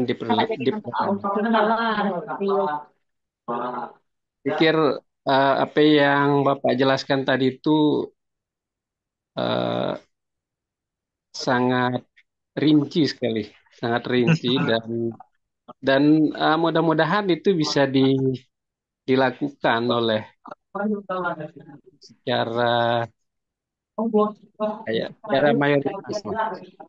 Karena guru-guru kan berbeda Pak ininya. Ada yang mampu melakukan secara apa ya, secara baik apa yang dijelaskan tadi. Ada juga yang kadang ingin melaksanakan tapi tidak mampu gitu. Lebih-lebih semuanya kan teradministrasi gitu. Iya, Nah, Mas. sementara dalam tanda kutip guru itu seperti ya alergi lah dengan administrasi-administrasi itu. Nah, malah banyak kita dengar itu kebanyakan administrasi sehingga fokus pembelajarannya jadi terpinggirkan. Nah, saya pikir kalau kita mampu itu bagus sekali, Pak. Nah, kemudian ini sebenarnya pertanyaan saya, apakah Bapak tadi tidak menyinggung keterkaitan pendekatan deep learning ini dengan proses pembelajaran? Artinya lebih kepada tupoksi sebagai guru kelas kan tadi. Nah, dalam proses pembelajaran, tiga elemen deep learning itu bagaimana kita mengintegrasikannya dalam pembelajaran. Misalkan di mindfulnya, kesadaran siswa untuk belajar dalam suatu materi misalkan. Kemudian yang kedua, bagaimana meaningfulnya, kebermaknaannya materi tersebut dalam diri siswa. Kemudian yang ketiga, joyfulnya, bagaimana siswa eh, tercipta kondisi senang dalam menerima materi pembelajaran tersebut. Nah, itu saya pikir yang perlu juga diketahui oleh seorang guru gitu. Artinya jangan sampai kita mengatakan deep learning ini adalah kurikulum baru atau sebagai sesuatu yang baru gitu. Padahal ini secara implisit sebenarnya ya guru harus lakukan itu gitu. Itu mungkin mudah-mudahan Bapak menangkap apa yang saya maksud. Terima kasih Pak. Terima kasih. Assalamualaikum warahmatullahi wabarakatuh. Waalaikumsalam warahmatullahi wabarakatuh. Terima kasih Pak Fatur Rahman. Masya Allah, luar biasa pertanyaannya. Izin langsung menanggapi karena takutnya nanti bertubi-tubi pertanyaan yang muncul. Satu hal terkait dengan sebenarnya memang ada agenda untuk membahas Dharma pribadi membahas untuk pendekatan deep learning ini dalam proses pembelajaran. Tapi mungkin karena ada beberapa urgensi yang perlu Dharma kuatkan, terutama Dharma pribadi selaku wali kelas, kayaknya ini menjadi sebuah topik yang perlu juga dibangun kesadaran kayak gitu. Jadi mungkin itu landasan awalnya Bapak terkait dengan kenapa tupoksi wali kelas perlu disasar juga. Karena kadang berdasarkan latar belakang yang Dharma sampaikan tadi, eh, banyak beberapa bukan banyak ya umumnya eh, beberapa implementasi tupoksi wali kelas itu kurang dipahami secara eh, keteraturan kayak gitu. Ya, begitu juga yang disampaikan oleh Pak Fatur Rahman tadi, eh, eh, bagaimana secara administrasi saja kita agak terkendala kayak gitu. Nah, memang kalau dari segi tupoksi itu menjadi suatu kewajiban dan harapannya itu tentunya mendukung kayak gitu. Dan itu juga Dhamma pribadi sering menguatkan itu kepada guru-guru lain juga, teman-teman guru juga, bahwasanya ini merupakan proses kayak gitu. Selama kita belum memulai untuk melakukan perubahan itu, perubahan itu tidak akan tercipta kayak gitu. Jadi harapannya kalau misalnya kita ada niatan dulu, kemauan dulu untuk melakukan perubahan, jadi mulai dari hal yang kecil kayak gitu, tidak langsung besar kayak gitu.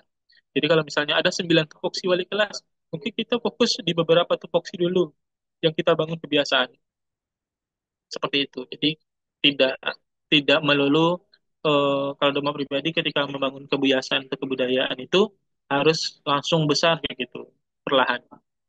Nah, terkait dengan pertanyaan kedua, eh, kata Pak Fatur bagaimana implementasinya di learning itu dalam proses pembelajaran, terutama yang membawa konten pembelajaran.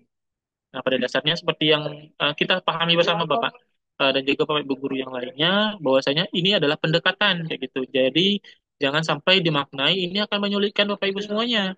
Karena yang namanya pendekatan, maaf dibilang dalam tanda kutipnya, itu bisa dilakukan ketiganya, bisa saja tidak kayak gitu. Kenapa? Karena yang dalam pahami, yang nama pendekatan ini tentunya tidak memiliki keharusan kayak gitu, tapi anjuran kayak gitu.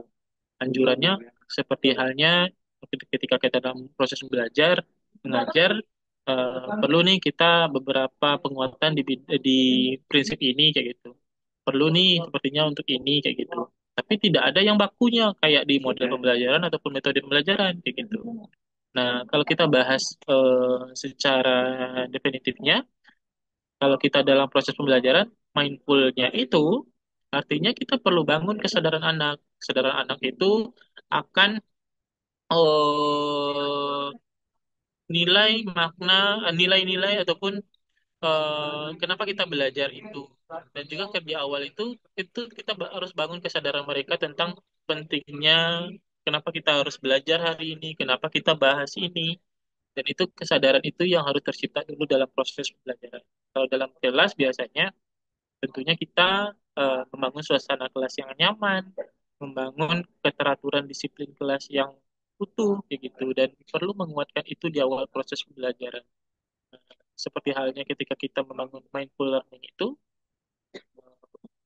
ada kebiasaan-kebiasaan baik yang kita bisa laksanakan. Misalnya melaksanakan penataan ulang pikiran kayak gitu, mengelola mindset dulu kayak gitu, menyamakan persepsi dulu di awal kayak gitu. Itu mindful learning yang bisa Dama pahami terkait dengan implementasinya di lapangan.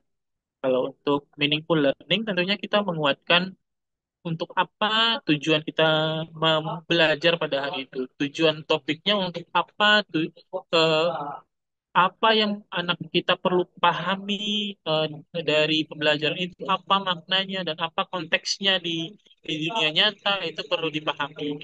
Jadi pada dasarnya kita melaksanakan pendekatan yang prinsipnya adalah meaningful, artinya anak-anak kita dan kita juga sebagai guru perlu paham makna dari pembelajaran kita. Contoh, selama ngajar IPAS, materi semalam itu adalah materi energi. Nah, walaupun dalam dalam konsepnya kita paham adanya energi kinetik, ada energi potensial, tapi pada konteksnya tentu kita perlu kuatkan energi kinetik dan energi potensial ini pada kehidupan sehari-hari. Tujuannya kita pelajari untuk apa?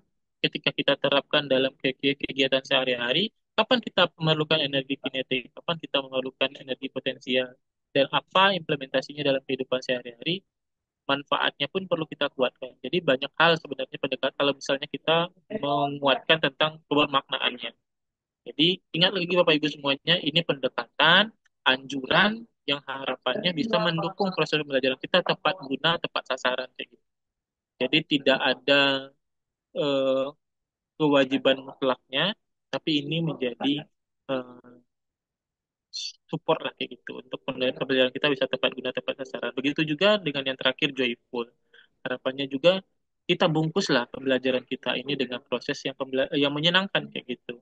Entah itu dari awal. Kalau Dharma pribadi menyebut em, deep learning ini dibungkus dengan kelas literasi kreatif atau klik Bapak Ibu. Jadi Dharma pernah bahas juga di WTC dulu tentang kelas literasi kreatif. Jadi memang konsepnya hampir sama, di mana anak-anak di awalnya dibangun kesadarannya, dipantik tujuannya, dibungkus dengan kegiatan-kegiatan literasi kreatif karena di sana ada integrasi literasi juga dalam pembelajaran kayak gitu. Jadi dalam pembelajaran, Dharma juga menguatkan kegiatan integrasi literasi dalam pembelajaran yang nama sebut dengan metode klik ya, kelas literasi kreatif. Nah, itu cara Dharma untuk menguatkan tiga prinsip deep learning tadi dalam proses pembelajaran. Mungkin bisa tergambar sedikit banyaknya bagaimana pentingnya kita memahami tiga prinsip itu dalam dalam kegiatan belajar kita. Dan mungkin juga perlu dipahami Bapak Ibu semuanya yang masih menyepelekan, kalau beliau itu mengingatkan, yang masih menyepelekan bahwasanya kenyamanan, kesenangan anak-anak dalam belajar itu tidak berpatokan kepada guru. Harapannya berpatokan kepada anak-anak kita. Jadi kalau misalnya kita menggunakan eh, games misalnya, kita melaksanakan media pembelajaran misalnya, harapannya media pembelajaran itu tidak bersumber dari pemahaman kita sebagai guru, enak ya menggunakannya, oh senang ya memainkannya, bukan dari kita, tapi pandangannya seberapa berguna dan seberapa mudah dan nyaman anak memanfaatkan media pembelajaran ataupun games tersebut gitu. Jadi harapannya berpusatnya tetap ke anak. mungkin sedikit banyaknya itu yang bisa Dama jelaskan Pak Atur dan Bapak Ibu yang lainnya. Eh, Mungkin dikembalikan ada sudah kembali Bu Moderator. Kalau belum boleh mau kembalikan lagi ke Pak Tabibudin mungkin yang memandu jalannya boleh.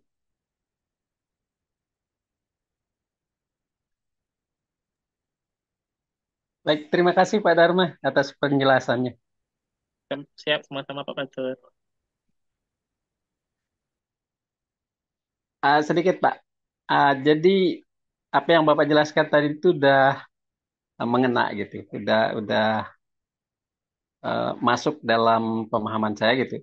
Nah, bisakah saya berkesimpulan seperti ini Pak? Pada mindfulness-nya, anak kita aja untuk secara sadar, mengapa dia harus belajar? Mengapa dia harus menguasai konsep ini gitu. Nah, itu mindfulness-nya. Jadi dia secara sadar kita bangkitkan secara intrinsik bahwa dia itu harus belajar, dia harus belajar. Kemudian pada meaningful-nya, nah karena dia harus belajar, maka konsep yang harus dipelajari itu harus benar-benar dikuasai gitu. Harus benar-benar konsepnya dipahami dan bagaimana eh, mengkorelasikannya dalam kehidupan sehari-hari gitu. Itu pada meaningful. Kemudian pada joyfulnya, bagaimana seorang guru meramu pembelajaran tersebut, menjelaskan materi-materi tersebut dengan enjoy gitu, dengan menyenangkan, entah itu berbentuk game, kemudian berbentuk lagu-lagu dan seterusnya, sehingga membuat anak tersebut lebih terdorong untuk dan cepat menguasai materi tersebut. Bolehkah seperti itu pemahaman secara apa ya?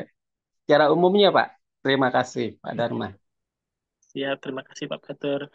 Kalau untuk penerapannya pada dasarnya yang Dharma pahami pun seperti itu Pak Peter. Benar yang Pak Peter bilang. Jadi kalau Dharma tidak mau meribetkan diri terkait dengan banyaknya teori dan yang lain sebagainya, tapi itu menjadi landasan yang perlu Dharma kuatkan kepada diri Dharma pribadi saat masa pembelajaran. Tiga prinsip itu menjadi acuan kayak gitu. Dan yang disampaikan oleh Pak Peter sangat setuju Dharma untuk begitulah yang Dharma pahami terkait dengan penerapan tiga prinsip deep learning tersebut. Oke, Terima kasih. siap Pak Patur. Bagaimana Pak Tabib Budin? Dikembalikan kepada Pak Tabib Budin.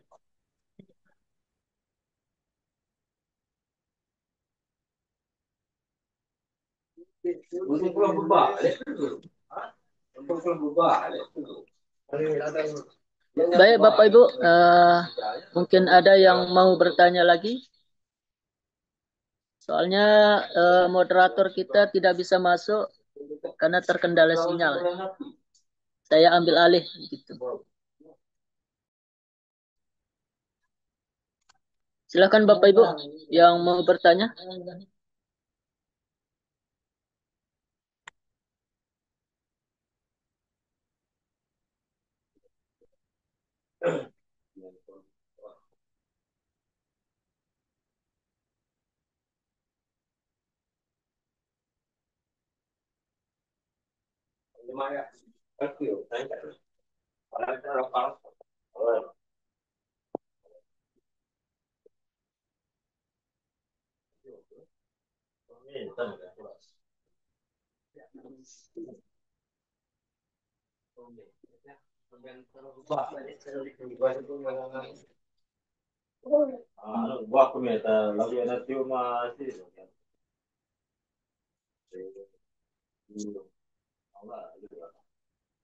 Kayaknya tidak ada yang mau bertanya ini Pak Dharma.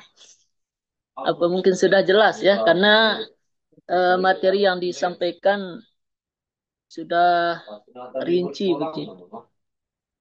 Siap Pak Tabib Budin. Aman. Tapi sebelumnya mohon maaf ya, karena link Zoom-nya tumben hari ini begini ya, kan dia membatasi hanya 40 menit ya.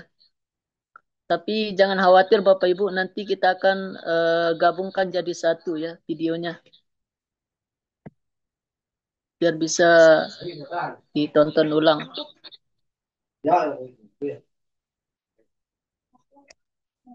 Silakan Bapak Ibu yang mau bertanya.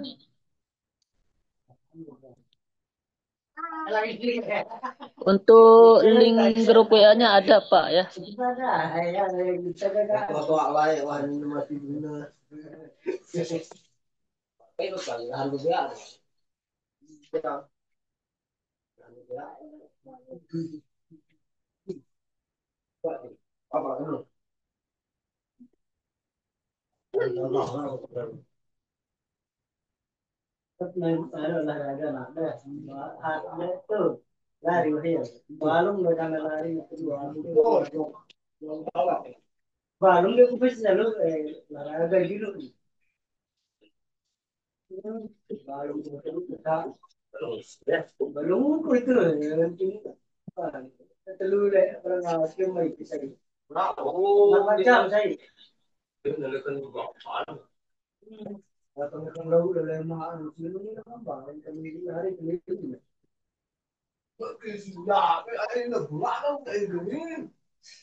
Oh, ini ada satu yang mau bertanya nih Pak Dharma. Pak Aswandi ya, silakan Pak Aswandi. Assalamualaikum warahmatullahi wabarakatuh, Pak. Waalaikumsalam warahmatullahi Wabarakatuh. Saya oke aja ya, Pak ya, karena di sini mendung ya. Siap-siap. Ini saya mau menanyakan kebingungan atau kegalauan saya dengan deep learning ini, Pak, gitu. Nah, tadi dalam pembelajaran, saya bukan wali kelas, saya adalah hanya guru mata pelajaran gitu. Jadi yang saya tanyakan itu dalam deep learning itu tadi kan ada 3 elemen gitu. Tadi Pak ada yang mindful, meaningful, dan joyful gitu. Lalu yang saya pertanyakan itu apakah ketiga elemen itu harus kita terapkan dalam satu kali pertemuan dalam satu topik mata pelajaran gitu. Itu yang pertama ya Pak ya. Itu yang pertama gitu. Kemudian, halo Pak. Halo Bapak, siap, Nah, aman. yang kedua gini Pak, yang joyful ini Pak. Sebenarnya joyful ini juga semua kurikulum punya ini saya rasa Pak gitu. Dulu saya kan juga merasakan kurikulumnya 75 gitu kan Pak ya. Saya lahirnya tahun 70 gitu. Saya kan tahu merasakan 75 itu. Dulu waktu guru saya di SD ataupun SMP pun gitu dalam kurikulum 75 itu 10 tahun ya pakai dulu tuh Pak gitu. Ada juga joyfulnya gitu. Tapi joyfulnya itu bukannya ice breaking yang seperti sekarang nyanyi-nyanyi, nari-nari, bukan begitu gitu. Tapi yang joyfulnya itu ya seperti yang Bapak yang tadi mengatakan adalah meramu materi itu dalam joyful itu tadi gitu. Contohnya begini dulu Pak, waktu guru saya itu melakukan joyful, mereka itu meramu materinya itu dalam bentuk cerita gitu. Jadi dalam sekira 10 menit terakhir, guru saya itu dia bercerita gitu. Atau mendongeng gitu. Tapi dalam dongeng itu dimasukkannya materi pelajaran. Contohnya dia kan geografi. Contohnya dia menceritakan tentang Pulau Belitung gitu kan. Nah, lalu dia ceritakan dongeng tentang Pulau Belitung itu gitu. Jadi itu kan menyenangkan. Yaitu kemudian cerita itu disambung-disambung gitu. Gitu. Jadi anak-anak itu ya mereka eh, apa tuh rindulah kepada muridnya, kepada gurunya untuk bertemu makan akan datang gitu kan, karena dia menurut ceritanya itu kan bersambung terus gitu. Lalu kalau sekarang yang joyful yang saya tengok di setiap kurikulum maupun kurikulum Merdeka apapun lah gitu, kebanyakan nyanyi nyanyi tidak ada korelasinya dengan materi pelajaran gitu. Lalu yang sekarang joyful yang dalam deep learning itu seperti apa gitu? Itu yang saya tanyakan yang keduanya Pak. Itu. Ya, terima kasih Pak Aswandi. Izin Pak Tabiudin langsung dijawab. Siap Pak, siap. Oke. Pertama terkait dengan yang ditanyakan oleh Pak Aswandi, apakah tiga prinsip ini harus diterapkan? Nah, mungkin balik lagi, mungkin perlu kalau Dhamma pribadi bukan diterapkan ya Pak Aswandi, maksudnya ini menjadi acuan kayak gitu. Kalau diterapkan mungkin sifatnya ke model atau metode. Jadi ini cuma pendekatan. Ibaratnya kalau kita ingin bertemu seseorang, pendekatan apa yang perlu kita perhatikan? Misalnya, apakah kita memakai baju yang bagus, pakai wangi-wangian, itu kan tidak seharus, tidak, kalau Dhamma pribadi memahami tidak tidak keharusan kayak gitu. Jadi dalam penerapan pendekatan deep learning pun kita fokusnya bukan di pendekatan deep learningnya, tapi kalau dalam proses pembelajaran tentu metode dan model. Pendekatan deep learning ini acuannya saja. Jadi kalau misalnya Pak Pak Aswandi nanti mau pendekatan deep learning, nanti fokusnya di joyful, mindful, dan meaningfulnya itu tidak maksimal diterapkan, ya apa boleh buat karena ini pendekatan. Tapi harapan dari Pak Menteri, pendekatan ini diterapkan agar yang namanya pembelajaran tadi bisa lebih optimal. Nah, jadi kalau kita menerapkan ketiganya, proses pembelajaran transfer ilmunya bisa lebih maksimal dan tepat sasaran kayak gitu. Jadi misal kita tidak menguatkan nih meaningfulnya, kebermaknaannya, sehingga anak-anak cuma di tahapan yang mengikuti atau meniru yang dicontohkan oleh gurunya saja tanpa paham maknanya kayak gitu. Nah, artinya semakin terbiasa kita menyisipkan tiga prinsip ini dalam pembelajaran kita, semakin tepat guna dan tepat sasaranlah pembelajaran kita. Jadi acuannya. Jadi kalau misalnya kita mau menerapkan project based learning metodenya nih dalam sintaks project based learning, kita sudah menguatkan kebermaknaannya nak dalam sintaksnya. Kita sudah membangun kesadaran anak nak di sintaksnya, ataupun sudah kita ramu nak seperti yang Pak Fatur Rahman bilang dalam seluruh sintaksnya dalam pembelajaran yang menyenangkan. Nah, ini jadi acuan kita dalam melaksanakan sebuah model atau metode pembelajaran yang ada korelasinya, yang mau kita kaitkan dengan pendekatan deep learning. Satu itu. Jadi harapannya bisa ketiganya diterapkan, tapi kalau misalnya salah satunya, tentunya hasilnya agak agak timpang ataupun tidak akan maksimal sesuai dengan tepat guna dan tepat sasaran. Yang kedua, terkait dengan pertanyaan Pak Aswandi terkait dengan joyful tadi, Dama sangat setuju dengan yang Pak Aswandi bilang bahwasanya joyful itu tidak semata-mata ice breaking, tidak semata-mata memberikan hal-hal menyenangkan yang tanpa korelasinya dengan materi pembelajaran. Kalau Dama pribadi, itu jadi salah satu opsi saja. Tapi kalau kita ramu, kalau seperti bahasa Pak Padorama tadi, kita ramu seluruh proses pembelajaran dari kegiatan pendahuluan. Ini apa nih kegiatan pendahuluan yang menyenangkan? Masuk kegiatan inti, apa nih kegiatan intinya yang menyenangkan? Masuk kegiatan penutup, apa nih kegiatan penutup kita yang menyenangkan? Harapannya seluruhnya ini terkorelasi, terhubung untuk menguatkan satu konsep pembelajaran. Nah, contoh, kalau udah mengkaji ulang tentang metode Dharma tadi, yakni kelas literasi kreatif, di kegiatan pendahuluan, anak-anak karena pemahamannya adalah integrasi literasi, anak-anak diajak tuh di awal untuk menguatkan, dibangun dulu kesadarannya dengan misal melakukan tontonan, membaca poster misalnya. Jadi di awal tuh karena intinya adalah integrasi literasi dalam pembelajaran, ada kegiatan-kegiatan menyenangkan literasi yang disisipkan di kegiatan pendahuluan. Habis itu dipantiklah dengan sebuah pertanyaan pemantik yang mungkin bisa jadi dalam tanda kutip ada leaderboard atau papan nilainya, semakin anak-anak menjawab pertanyaan yang ada di dalam pertanyaan pemantik, semakin tinggi capaiannya atau makin termotivasi dia. Nah, ini jadi hal yang menyenangkan, diramu dalam kegiatan yang menyenangkan juga kayak gitu.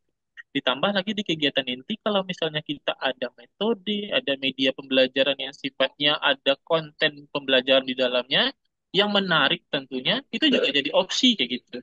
Jadi kalau Dharma pribadi dalam kegiatan, dalam sintaks model pembelajaran kelas literasi kreatif yang sebelumnya pernah ada bahas dengan WTC juga, di dalam sintaks itu kita mengedepankan unsur kreativitas kayak gitu.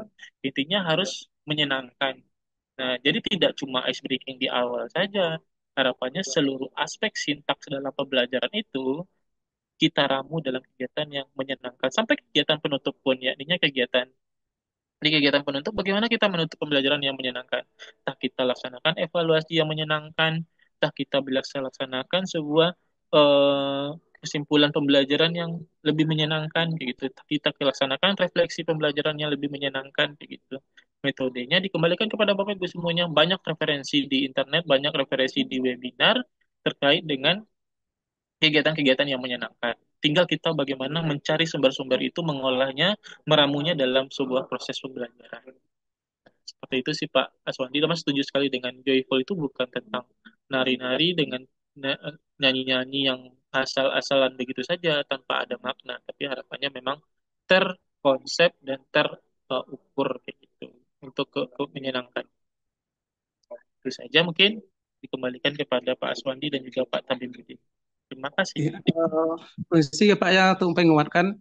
Dulu kan ada juga yang rencana gitu lah untuk membentuk sastra masuk sekolah dulu ya Pak ya dulu gitu.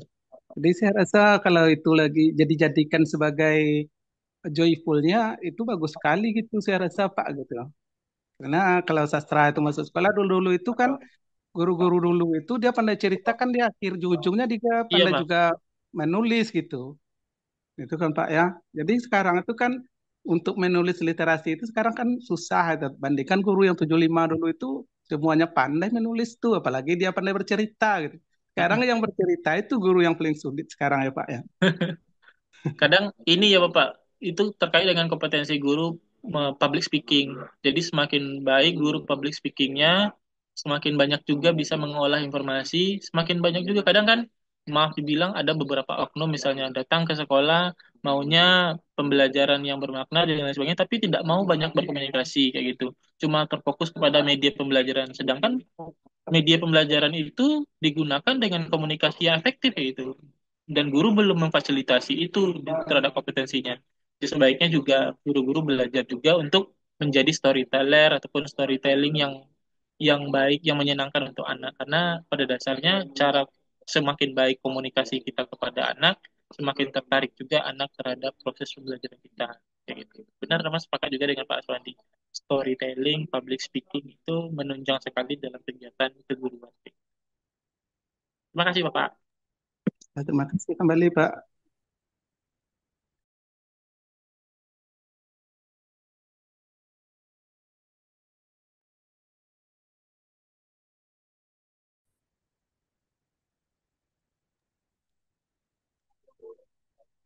Bagaimana Pak Aswadi? Apa sudah jelas?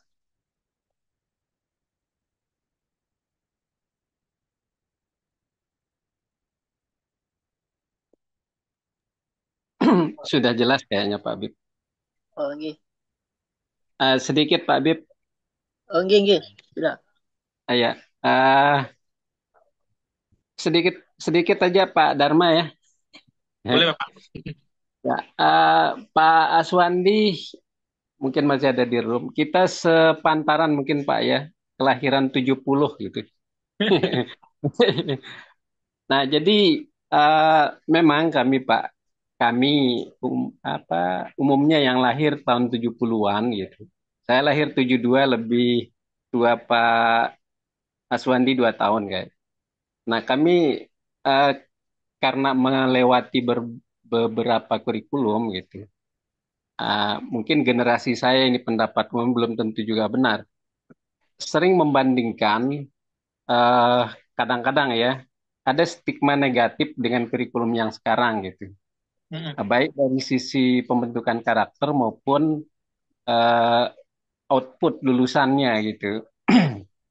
Ini terlepas dari benar dan salahnya gitu. Ya, tadi saya kutip juga sepertinya Pak Aswandi itu lebih condong ke sana gitu kalau dulu gitu. Nah, memang tidak bisa kita nafikan Pak dengan maraknya degradasi moral gitu dan sebagainya.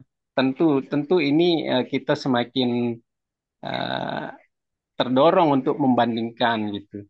Nah, tapi kita juga tidak bisa menafikan kalau semua itu erat kaitannya dengan zaman gitu. Pengaruh dari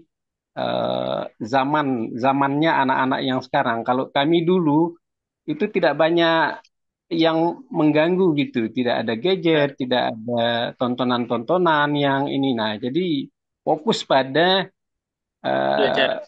belajar gitu. Nah, ini mungkin tantangan.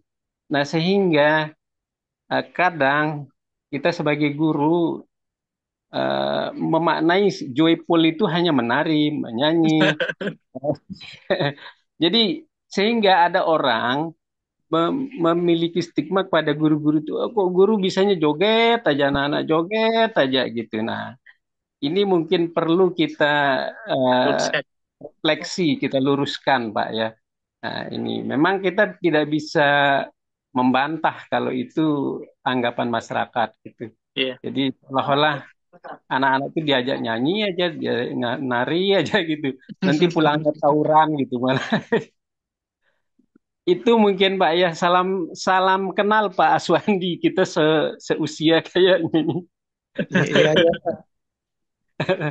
Oke, makasih Pak Dharma. Terima kasih Ya, banyak. Bapak. Terima kasih banyak juga Pak Badar. Siap. Kita sama sefrekuensi, Bapak. Luar biasa senior-senior kita ini. Pada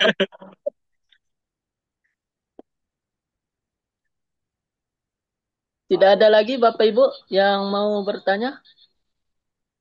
Karena di link Itu kita Pak, ini waktu kita untuk masuk 3 untuk menit. masuk ke grup Pak, gimana Pak? Masuk ke grup minta izin ya, maksudnya. Ya sudah. Oh Pak. iya, ya makasih Pak. Siap. Silakan Bapak Ibu, kalau tidak ada kita cukupkan karena waktu kita tinggal 3 menit kurang kayaknya.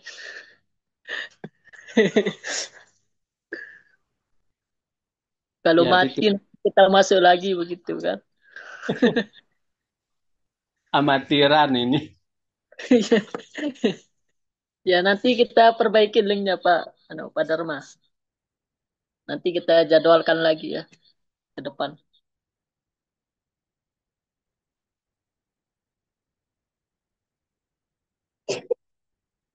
Mungkin tidak ada lagi Pak Dharma. Siapa tadi? Silakan Pak Dharma menyampaikan statement closing-nya. Baik, Bapak. Terima kasih, Bapak. Terima kasih Bapak Ibu guru semuanya yang sudah malam hari ini berkenan hadir. Mungkin sedikit saja pesan yang mau sampaikan. Sejatinya pendidikan anak-anak kita itu ada di tangan kita para guru. Jadi seperti mengutip dari buku Guru Aini juga dari karya Andrea Hirata, beliau bilang bahwasanya selama guru yang guru yang mau belajar itu tetap ada, maka siswa-siswa akan punya wadah, punya tempat untuk terus berkembang jadi lebih baik. Jadi harapannya kita sama-sama menjadi guru yang terbaik, guru yang mencari cara untuk muridnya bisa lebih paham dan mencapai potensi terbaik.